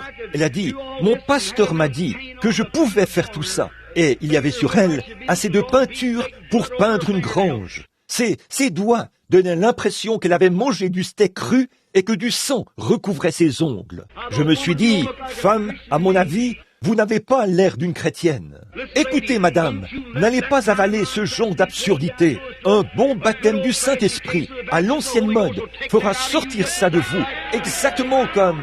C'est vrai, souvenez-vous simplement que vous avez perdu du terrain quelque part. Peu m'importe que cette femme prédicateur... Pour commencer, je vais vous dire une chose. Elle n'a pas été établie par Dieu. C'est vrai, c'est contraire à la parole. Écoutez, il n'y a qu'une seule femme dans la Bible qui se soit maquillée pour sortir à la rencontre d'un homme. Et c'est Jézabel. Dieu l'a donnée en pâture aux chiens. Donc, si vous voyez une femme toute maquillée, dites simplement « Bonjour, mademoiselle pâtée pour chien ». C'est ce que Dieu a fait d'elle. Juste de la vieille pâtée pour chien. Alors, ne prêtez aucune attention à ça. C'est du diable. C'est vrai. Lavez-vous, nettoyez-vous et conduisez-vous correctement, comme Jacob l'a dit à sa femme et à sa fille. Soyez comme vous devriez l'être. Amen. Ce dont nous avons besoin ce soir, c'est d'un bon vieux réveil du Saint-Esprit à l'ancienne mode, prêché avec la puissance de Dieu qui agit à l'intérieur et à l'extérieur de l'Église, et le formalisme et l'école disparaissent. Alléluia! Oui, monsieur, c'est ce dont nous avons besoin. Oui, monsieur, très bien. Le vieux Shamgar, là-bas, c'est à peu près au moment où il avait amassé quelque chose, que pareille chose devait se produire. C'est pareil pour l'Église. Lorsque le réveil commence, alors quelque chose comme ça doit se produire. Frère, prêchez simplement à l'ancienne mode. Eh bien, autrefois, nous avions beaucoup de moutons dans notre région, et il y avait un chien qui tuait les moutons. Nous l'avons attrapé avec la laine entre les dents. Nous avons pris le vieux fusil de chasse à 2 canons, et nous l'avons braqué sur lui. Frère, c'est ce qu'il faut braquer sur ce genre de gars-là. Le bon vieux fusil de chasse à 2 canons. Je vous le dis, ça mettra les choses en ordre. Certainement, vos moutons vont cesser d'être tués. Amen. Je ne savais pas que j'allais dire ça, mais vous pouvez vous en souvenir. Très bien. Réfléchissez-y. Oh, et là-bas, à peu près au moment où il entrait son blé et tout, voici qu'arrivaient ces gros Philistins bedonnants et l'on dépouillait. là, en plein sur le chemin, ils l'ont dépouillé. Un jour, il venait tout juste de terminer de battre le grain et de ranger sa récolte à l'intérieur. Il était là, le pauvre petit homme. Il se tenait là-bas, dans le grenier, et il regardait autour de lui. Il a dit, « Eh bien, maman, peut-être que nous pourrons survivre cet hiver, les enfants et nous. » Il regardait autour de lui, et tout à coup, il a entendu quelque chose faire du bruit sur la route. Tronc, tronc, tronc, tronc. Et voici que 600 hommes armés arrivaient, portant de gros casques d'airain, leurs gros souliers de fer, leurs lances à la main, leurs grosses épées accrochées à leur côté, et ils descendaient la route pour venir le dépouiller de sa récolte. Je peux voir le petit Shamgar qui dit « Oh là là, regarde-moi ça, les voilà qui reviennent !» Il a regardé sa pauvre petite femme. Elle était là, les manches de sa robe déchirées au niveau du coude. Les petits-enfants étaient là. Ils avaient l'air tout maigres parce qu'ils n'avaient rien à manger. Les Philistins avaient tout emporté. C'est à peu près à quoi ressemblent certains chrétiens ce soir. Des gens trop chétifs pour être appelés des croyants ou des chrétiens nés de nouveau. Amen. Ils n'ont pas assez de foi pour mettre un point sur un i s'ils étaient de l'encre. C'est vrai. Oh là là! Ne laissez pas le diable venir dépouiller l'Église de la gloire de Dieu en envoyant votre pasteur aller chercher tous ses doctorats en théologie et revenir se tenir là et dire « Amen » comme un veau mourant. Ce dont vous avez besoin, c'est d'un vrai prédicateur à l'ancienne mode, à l'état brut, avec une religion de ciel bleu, qui tue le péché, qui prêche la vérité et qui s'en tient à ce que Dieu a dit être la vérité et qui libérera les gens. Amen. Je ne suis pas tranchant, ce n'est pas mon intention. Mes frères, il est temps que nous apportions, que nous appelions ce qui est noir, noir, et ce qui est blanc, blanc. Oui, monsieur. Vous aurez Dieu dans votre camp, et vous entendrez de nouveau les cris dans le camp du roi, quand vous aurez mis la chose en ordre. Amen. Maintenant, remarquez, voici le petit Shamgar qui se tient là, à regarder par la fenêtre. Et voilà ces Philistins qui arrivent. Il a dit, « Oh, maman, regarde donc !» Sa pauvre petite fille s'est mise à pleurer. Je peux la voir baisser les bras et dire, « Papa, nous n'aurons rien à manger cet hiver. » Et puis je regarde maman. Et elle se met à pleurer. Vous savez, Shamgar a regardé autour de lui. Il ne savait vraiment pas quoi faire. Il a regardé autour de lui. Il a dit, « Je ne pourrai pas me battre. Je ne suis pas un guerrier. Et je n'ai pas le temps d'aller apprendre à me battre en duel. Et de faire tous ces entraînements et tout. Je n'ai pas le temps de le faire. » Mais alors qu'il promenait le regard, il a vu là, dans le coin, un vieil aiguillon à bœuf. Savez-vous ce qu'est un aiguillon à bœuf ? C'est un gros bâton dont l'extrémité en airain sert à à conduire le bétail vers la porte, d'une part, et aussi à détacher la terre de la charrue pendant qu'il labourait. Un vieil aiguillon était posé là. C'était la seule chose qu'il pouvait avoir dans sa main. Mais savez-vous quoi? Je ne dis pas qu'il s'est mis en colère, mais son indignation de juste a bondi. Oui, monsieur. Frère, je vous le dis, qu'y a-t-il dans ta main? Rien d'autre qu'un aiguillon à bœuf. Et il s'est dit, je ne suis pas un guerrier. Je ne suis pas capable de faire ceci. Je n'ai reçu aucune formation. Mais il n'avait pas le temps de recevoir une formation. La seule chose dont il avait besoin, c'était que l'Esprit de Dieu soit sur lui. Avec l'Esprit de Dieu sur lui, il a sauté par la fenêtre, a pris cet aiguillon et a tué 600 Philistins. Amen. Ce dont nous avons besoin aujourd'hui, ce n'est pas d'aller au séminaire pour apprendre si Marc 16 est vrai ou pas. Frère, les gens se meurent. Ce que nous devons faire, c'est de sortir tout de suite. Il ne s'agit pas de savoir si vous allez vous battre en duel ou pas. Il s'agit de se lever. Oui, monsieur, il savait qu'il était un Philistin. Il savait que ces gens étaient des Philistins incirconcis. Aussi sûr que je connais cette maladie, tant que vous savez que vous souffrez du cœur, quel que soit le mal dont vous souffrez, nous savons que c'est du diable. Et il savait qu'il était un Israélite. Il savait qu'il était circoncis. Il savait qu'il avait droit à la promesse.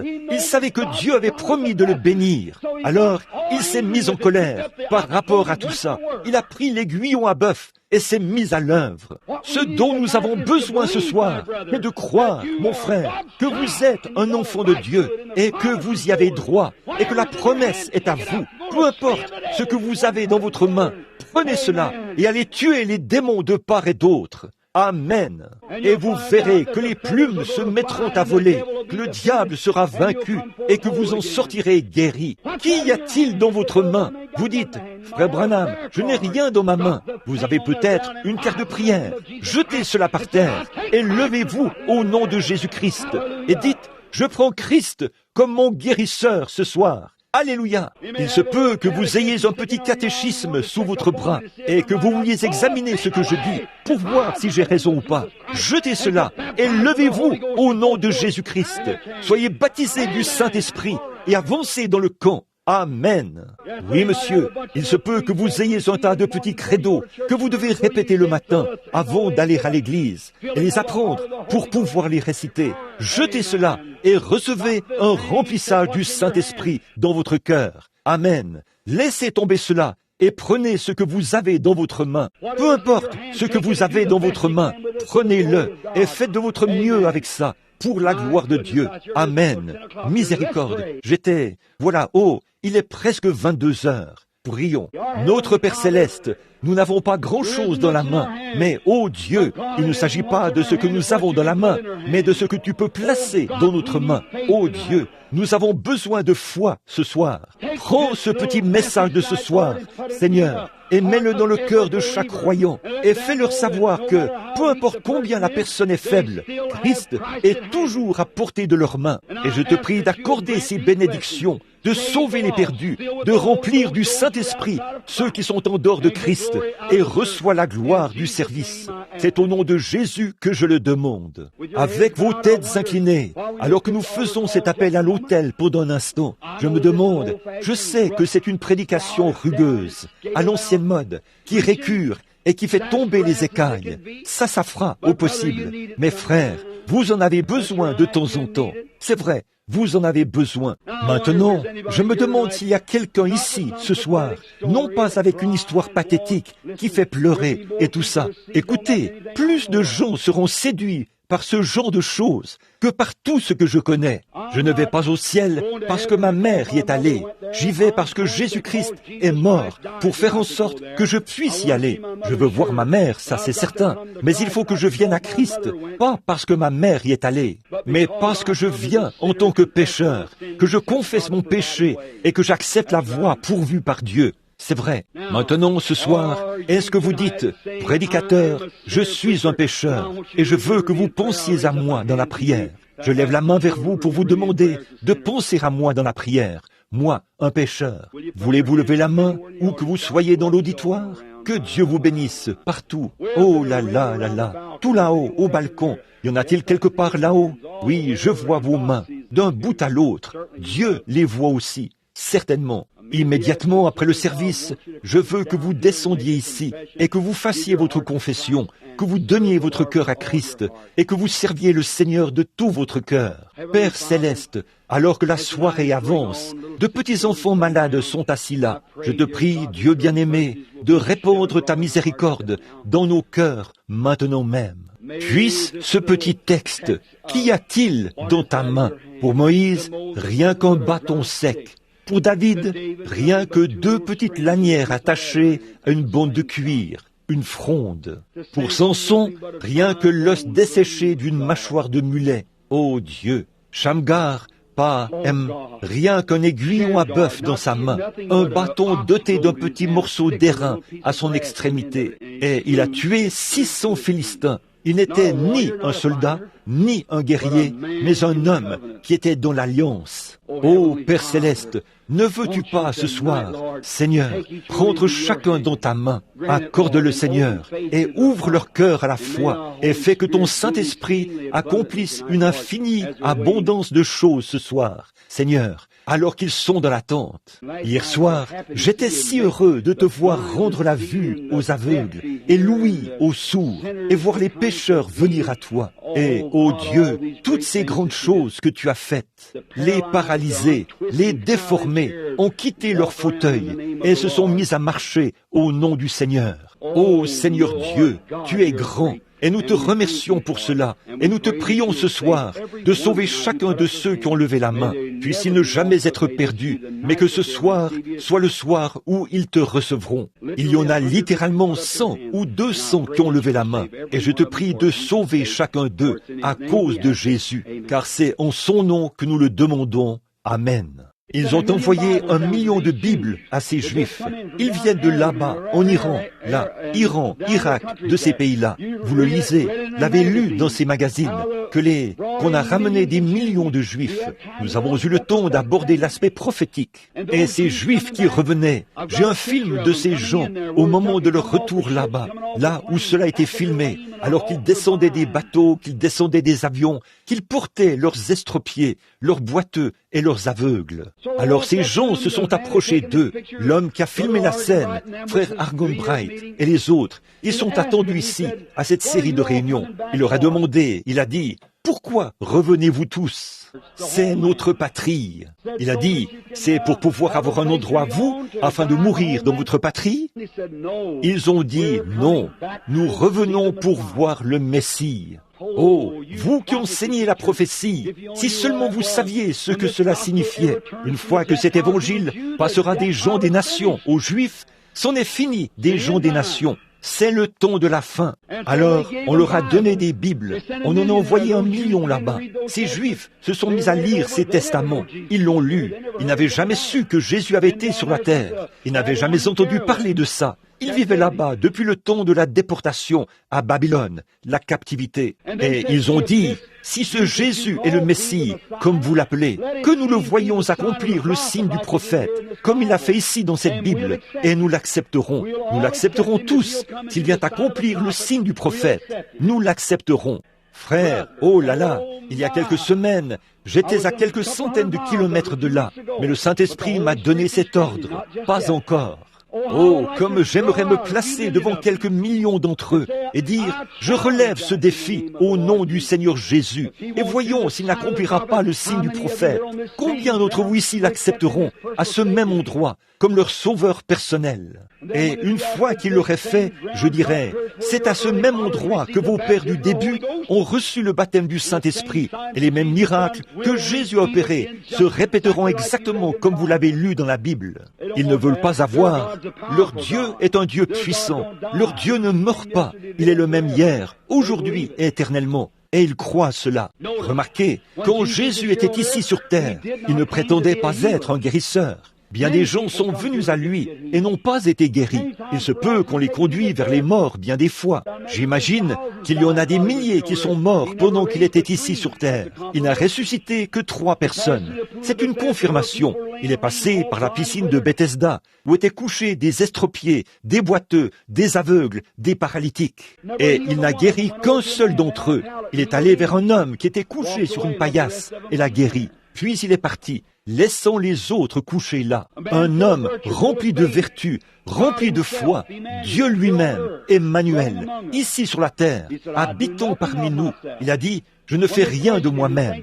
Quand ils l'ont interrogé dans Jean 5, 19, il a dit, en vérité, je vous le dis, le Fils ne peut rien faire de lui-même, mais il ne fait que ce qu'il voit faire au Père. Et le Fils le fait pareillement. Maintenant, suivez sa vie dans la Bible et voyez si ce n'était pas chaque fois ce que le Père lui montrait. Jésus a dit, ce n'est pas moi qui fais les œuvres, c'est mon Père qui demeure en moi. C'est lui qui fait les œuvres. Quand Philippe s'est converti et qu'il est allé trouver Nathanaël et l'a ramené, qu'est-ce qui s'est passé? Il a dit, viens voir qui j'ai trouvé, Jésus de Nazareth, fils de Joseph. Il a dit, peut-il venir de Nazareth quelque chose de bon? Quand il est venu voir Jésus, il s'est avancé dans la ligne, à peu près comme l'allée ici. Jésus l'a regardé. Il était peut-être dans la ligne de prière, pour autant que je sache. Mais il est arrivé là où Jésus était en train de prier pour les malades. Il lui a dit, quand il l'a regardé, Jésus l'a regardé et a dit, voici un Israélite dans lequel il n'y a point de fraude. Oh, il a dit, d'où me connais-tu, Rabbi? Cela l'a étonné. Eh bien, a-t-il dit, avant que Philippe t'appelle, quand tu étais sous l'arbre, je t'ai vu. Il a dit, tu es le Fils de Dieu, tu es le roi d'Israël. Il est passé par le chemin de Samarie. Il allait à Jéricho, mais il est passé par la Samarie, tout là-bas, de l'autre côté de la colline. Il s'est assis et on voyait ses disciples au loin. Une Samaritaine est arrivée. Il l'a vue puiser de l'eau. Le Père lui avait dit d'aller là-bas. Il ne lui avait pas dit ce qui allait arriver, mais simplement, va là-bas. Alors, il a vu cette femme là-bas et il lui a dit, apporte-moi à boire. Elle a dit, les Juifs n'ont pas coutume de demander cela aux Samaritains. Nous n'avons pas de relation entre nous. Il a dit, mais si tu savais à qui tu parles, c'est toi qui me demanderais à boire.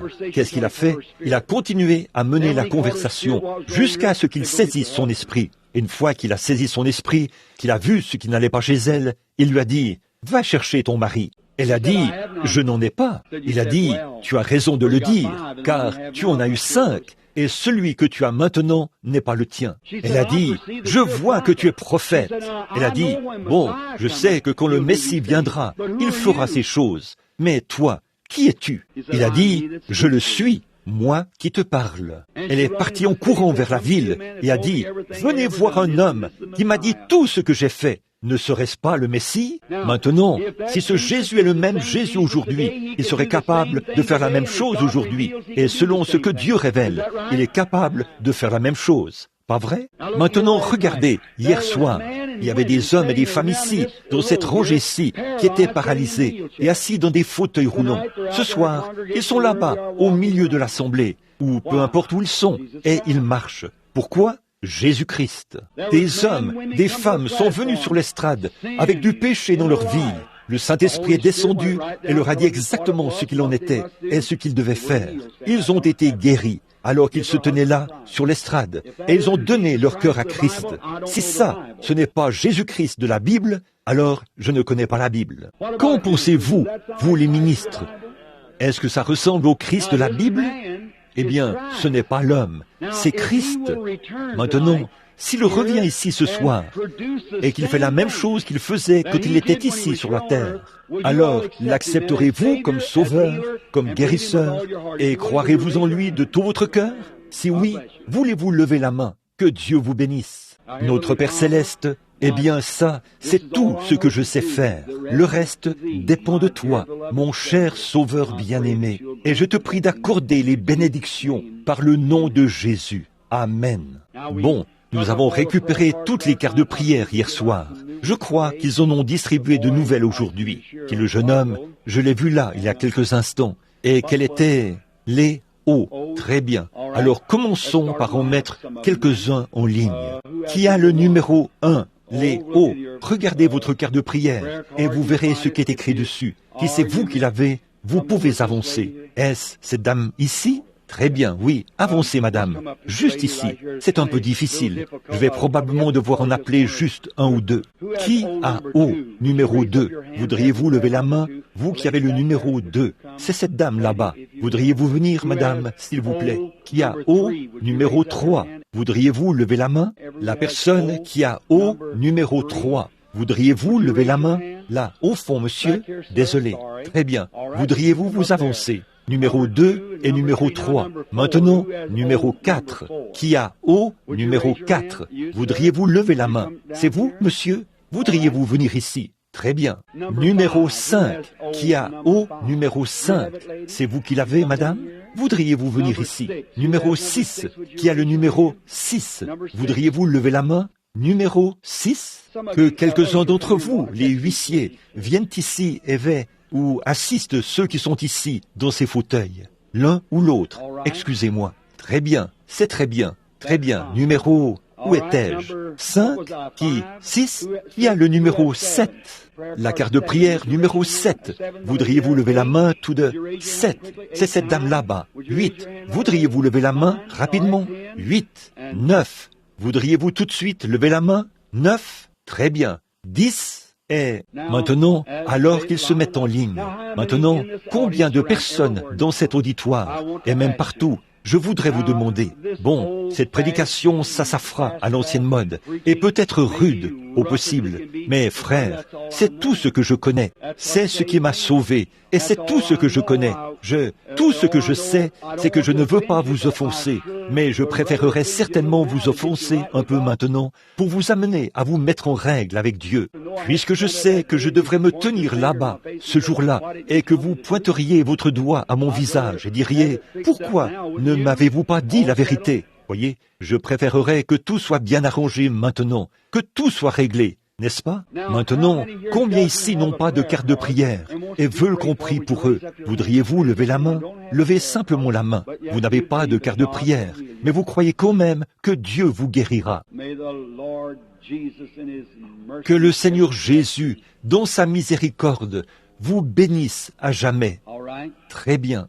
Maintenant, si nous voulons bien être respectueux pendant quelques instants, voyons voir si la ligne, eh bien là, on a mis à peu près autant de personnes que possible dans cette ligne, je suppose. Très bien. Nous allons prier pour quelques-uns qui sont ici, et ensuite, nous allons attendre encore un peu, pour voir où notre précieux Père Céleste nous conduira. Maintenant, je veux que vous croyiez de tout votre cœur. Je vois qu'un homme a tendu la main. Est-ce que c'est votre fille? Oui, cet homme a tellement de foi. Il a une petite fille atteinte de polio qui est assise ici. Dès que cette ligne de prière a commencé, il a tendu la main et a retiré le gros appareil orthopédique et le soulier de son enfant.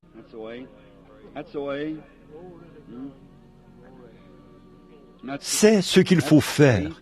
C'est ce qu'il faut faire. Ah oui, et ça, c'est la foi. C'est comme ça qu'il faut croire cela. Notre Sauveur plein d'amour sait toutes choses et peut tout faire.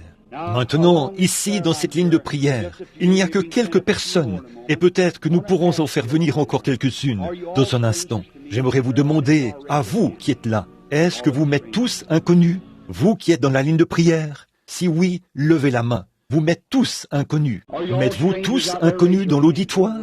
Levez la main. Partout vous m'êtes tous inconnus. Alors, je ne vous connais pas. Je ne sais rien à votre sujet, mais je veux vous demander quelque chose.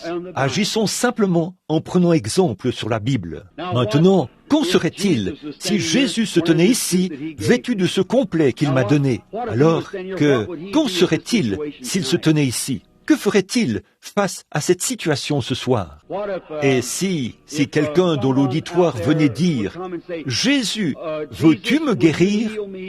Vous savez ce qu'il vous dirait? Il dirait « Je l'ai déjà fait. Ne le crois-tu pas? Pas vrai? Ce qu'il a fait au calvaire, il ne peut plus le faire. » Voyez, il vous a guéri au calvaire.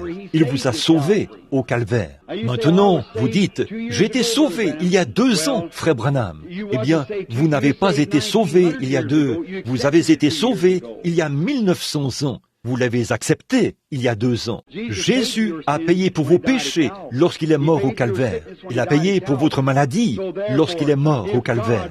Ainsi donc, si Dieu, dans sa miséricorde, a fait cela, la seule chose qu'il puisse faire maintenant, ce serait soit de prendre la Bible et prêcher la parole, ou il serait peut-être capable de parler dans une langue qui serait interprétée par quelqu'un d'autre, afin de dire à quelqu'un ce qu'il doit faire. Ou, comme il est le prince des prophètes, peut-être qu'il pourrait se tenir ici, comme il l'a fait du temps de la Bible, et votre foi pourrait s'élancer pour le toucher, au point où de la vertu sortirait de lui, et il se retournerait et dirait, « Qui m'a touché ?» Et il regarderait autour de lui et vous dirait exactement ce qui s'est passé. Pas vrai? C'est Jésus, n'est-ce pas? Alors, si cette dame qui est assise ici dans le fauteuil s'avançait ici, Jésus la connaîtrait. Moi, je ne la connais pas. Dieu le sait. Je ne l'ai jamais vue de ma vie. Mais ce que j'essaie de vous faire comprendre, mes amis, afin que vous vous souveniez toujours. Bon, quand Jésus a fait ces choses, qu'est-ce que Philippe a dit qu'il était? Le Fils de Dieu. Qu'est-ce que la femme a dit qu'il était? Le Messie lui-même. à cause de ce qu'il avait fait. Mais qu'est-ce que les Juifs ont dit qu'il était? Ils ont dit, c'est un diseur de bonne aventure, c'est le diable, c'est Belzébul, le prince de tous les diseurs de bonne aventure. Vous voyez, ils savaient que Jésus savait ce qui n'allait pas chez eux. Il connaissait leur cœur, il connaissait leurs problèmes, car le Père lui montrait ce qu'il voulait qu'il sache. Vous voyez ce que je veux dire? Eh bien, c'est Jésus ce soir, il est le même. Très bien, maintenant, soyez respectueux où que vous soyez. Et là, ceci devrait régler la question une fois pour toutes. Voudriez-vous amener cette dame ici ou lui dire de venir ici? Venez ici. Bon, madame, je veux simplement que vous vous teniez là. C'est tout ce que vous devez faire. Simplement, c'est tout ce que je vous demande de faire, de rester simplement là. Maintenant, je ne vous connais pas. Vous ne me connaissez pas. Vous venez de lever la main pour montrer que vous ne me connaissiez pas et je ne vous connais pas. Mais Dieu nous connaît tous les deux, sœur. J'ai hésité un instant avant de dire sœur. Voyez-vous, de dire ça. Mais je me rends compte maintenant que vous l'êtes. Maintenant, vous voyez, la première chose que je sais, c'est que vous êtes chrétienne. Parce qu'aussitôt que j'ai saisi votre esprit, ça s'est présenté ainsi, que vous étiez une chrétienne. Voyez, votre esprit était accueillant. S'il était devenu sombre et embrumé, j'aurais su que vous ne l'étiez pas. Voyez, et par conséquent, je ne vous aurais pas appelé ma sœur. Vous êtes donc une chrétienne. Maintenant, jusque-là, c'est exactement ce que Philippe a dit à Nathanaël. Quand il est arrivé, il lui a dit, « Voici un Israélite ou un croyant dans lequel il n'y a point de fraude. » Il a dit, « Comment as-tu su que j'étais un Israélite, un vrai croyant ?» Vous voyez, c'est le même esprit. Cette femme-ci aurait pu être une ignoble pécheresse, mais je sais qu'elle est chrétienne. Vous voyez, en effet, pour commencer, une fois sous cette onction qui est ici maintenant, son esprit s'est tout de suite connecté. Vous voyez, j'ai vu que c'était une chrétienne. Son esprit lui a fait bon accueil. Voyez, alors je sais qu'elle est chrétienne. Maintenant, si je ne connais pas cette femme et qu'elle aussi ne me connaît pas, si le Saint-Esprit lui révèle pourquoi elle est ici, bon, c'est certain que plus je lui parlerai, plus il dirait des choses. Vous le savez, soir après soir. Mais s'il lui disait simplement pourquoi elle est ici, est-ce que tout le monde ici croirait que j'ai dit la vérité, que ce serait Dieu qui dirait que c'est la vérité? Bon, un homme peut venir ici et vous dire tout et n'importe quoi, créer une sorte de fanatisme, faire tout ce qu'il veut, qu'il pourrait le faire, vous dire cela. Ça ne veut pas dire qu'il en soit ainsi, mais quand Dieu vient dire que c'est la vérité, alors vous feriez mieux de croire cela, parce que de ne pas croire cela, c'est un péché. Alors, j'ai rendu témoignage. Maintenant, c'est au tour de Dieu de rendre témoignage que j'ai dit la vérité ou non. Très bien. Maintenant, je suis là, à parler à cette dame. Je ne l'ai jamais vue de ma vie. Mais cette dame est très consciente en ce moment qu'il y a quelque chose près d'elle, qui n'est pas son frère que voici, un homme. Il y a quelque chose près d'elle et elle le sait. C'est cet ange que vous voyez là, sur la photo. Il est ici même en ce moment. C'est juste une lumière entre cette femme et moi. C'est pour cette raison qu'elle est descendue là. Et j'ai senti qu'elle était bien accueillie. Il y a de la lumière d'un bout à l'autre. Elle est une chrétienne. Maintenant, je veux vous parler juste un instant, comme vous êtes la première patiente. Et je veux que chaque personne, peu importe où vous êtes et ce qui ne va pas chez vous, regardez par ici et dites, maintenant, Seigneur Jésus, je sais que cet homme là-bas, sur l'estrade, n'est qu'un homme. Et si seulement tu me permets d'avoir la foi et que ma foi grandisse autant que celle de la femme le fera, alors regardez ce que Dieu fera et acceptez-le ensuite comme votre guérisseur ou comme votre sauveur ou peu importe ce dont vous avez besoin. Maintenant, je m'adresse à vous, madame. Il y a des gens à peu près partout ce soir. Il faut que je vous distingue parmi les autres. Des esprits viennent de partout. Bon, je ne suis qu'un homme et vous n'êtes qu'une femme. C'est tout à fait le même genre de scène que lorsque Jésus parlait à la femme au puits. De nouveau, un homme et une femme. Maintenant, je ne vous connais pas et je ne vous ai jamais vu, mais je dois vraiment pouvoir distinguer votre esprit de l'esprit de ces autres personnes qui parlent ou qui prient en ce moment. Vous savez, la foi est en train de grandir. Mais à l'instant, maintenant, si l'auditoire entend encore ma voix, la dame s'éloigne de moi et c'est une dame. Cette femme qui se tient devant moi était dans un hôpital récemment, et c'était seulement il y a quelques heures. Elle a pu quitter l'hôpital aujourd'hui, ou cet après-midi. C'est à 19h ce soir qu'elle est sortie de l'hôpital. Elle souffre d'une maladie rare du sang et aussi de nervosité mentale. Continuez simplement votre chemin, sœur. Votre foi vous a guéri. Vous vous êtes rétabli. Amen. Vous croyez? Maintenant de tout votre cœur, ayez la foi. Ne doutez pas.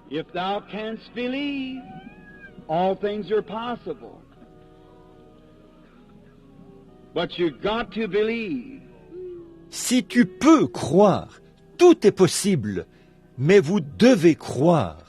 Maintenant, dans l'auditoire, ayez simplement la foi, et il vous sera accordé ce que vous demandez. La petite dame qui est assise là, en manteau rose, et qui souffre d'un problème de vessie, juste, vous avez été guéri. Que Dieu vous bénisse. Posez votre main sur la dame qui est à côté de vous, parce qu'elle souffre de nervosité. De ce côté-ci, là, notre Père Céleste, sa foi a touché.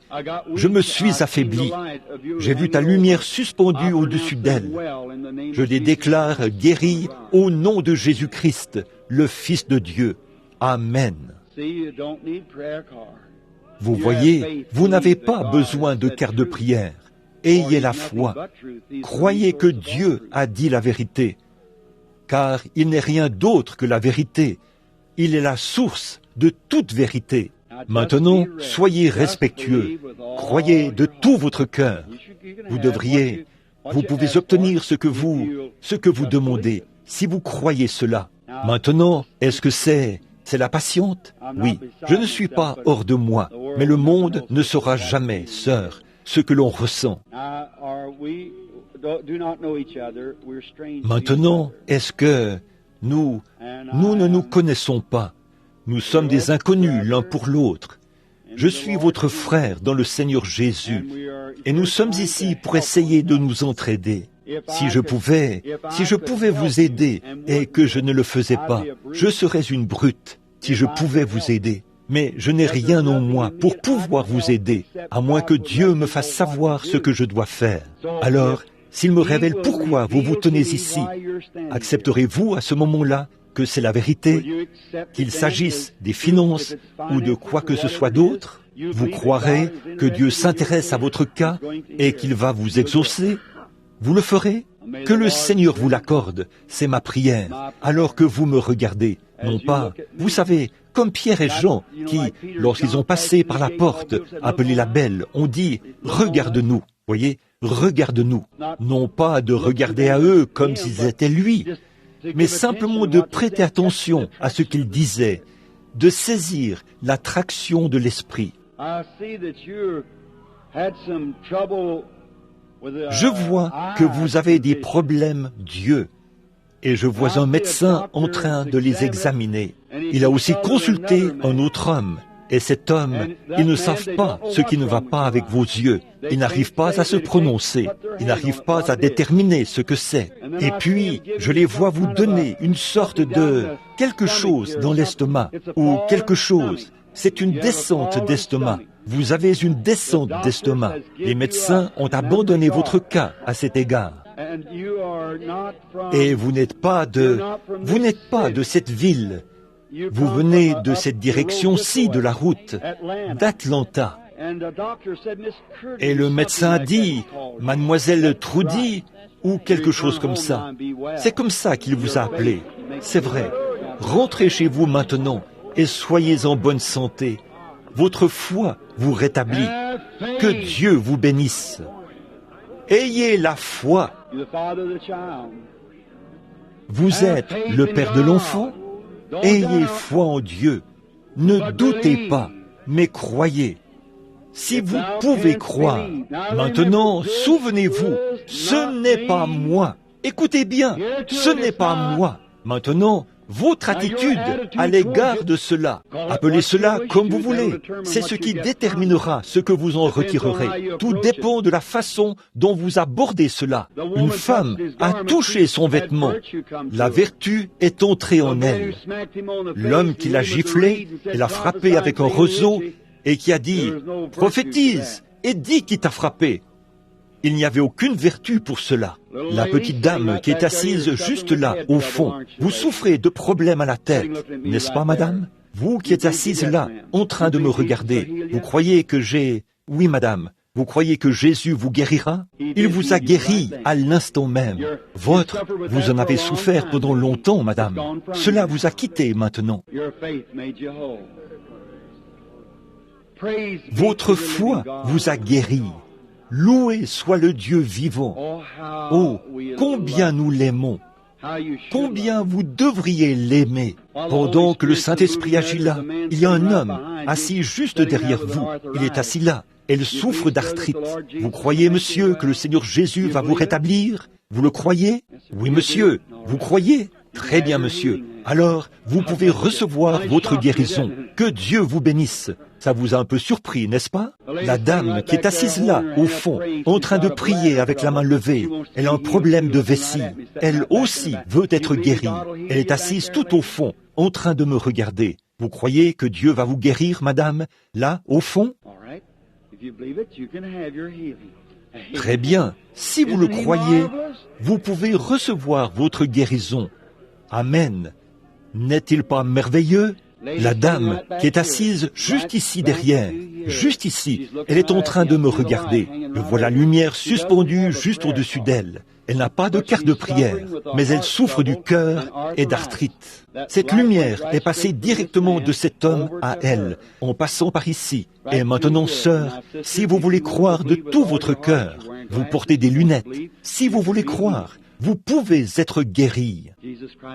Jésus-Christ vous rétablira. Que Dieu vous bénisse.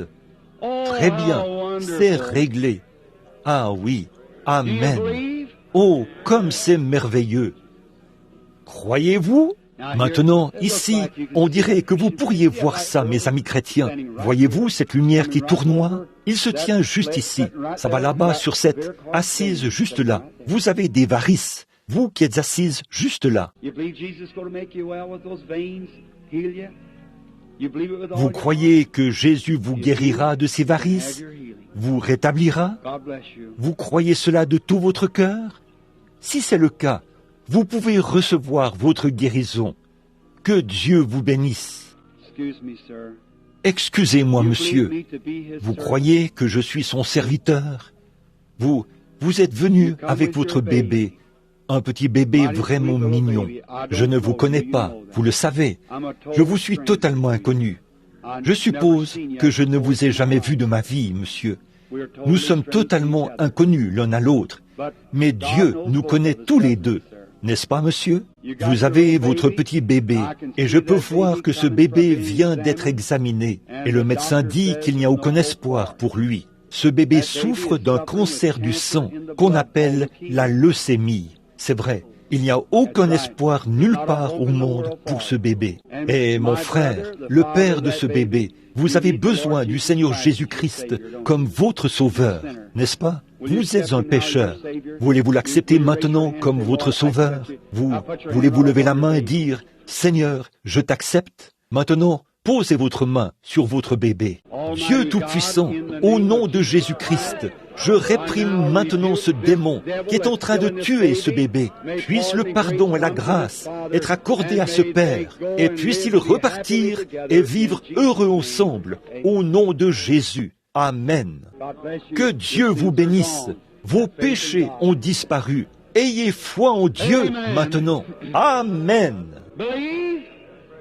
On the Lord Jesus Christ, and you can be made well. Croyez au Seigneur Jésus-Christ et vous pouvez être guéri. Vous croyez? What do you think, sir? Qu'en pensez-vous, monsieur? Vous croyez que je suis le serviteur de Dieu? Votre problème est dans votre dos. Your trouble is in your back. C'est une affection de la colonne vertébrale. right, isn't it? C'est exact, n'est-ce pas? Ce soir, vous avez l'espoir d'être sauvé. Et autre chose, vous avez une habitude dont vous voulez être délivré, n'est-ce pas? Fumer la cigarette. Voulez-vous abandonner cela maintenant même? Levez la main et dites, « Oh Dieu, c'est terminé. Continuez votre chemin et votre problème de dos sera guéri au nom de Jésus. » Disons que Dieu soit loué. La mort est tout près, la vie aussi.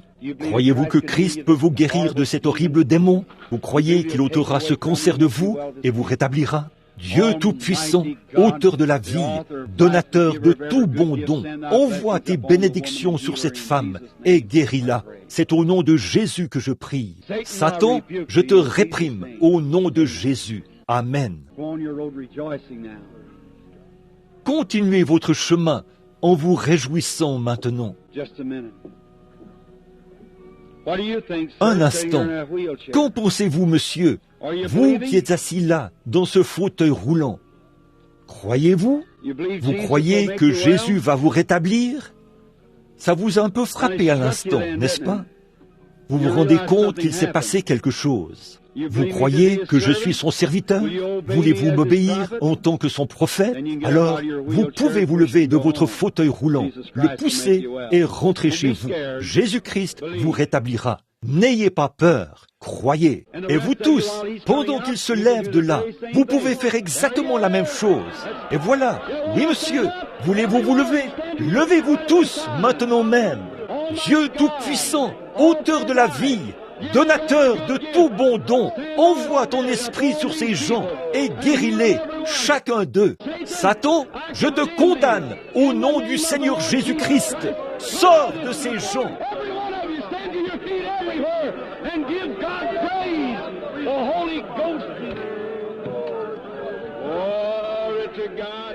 Chacun de vous, levez-vous partout et donnez la louange à Dieu.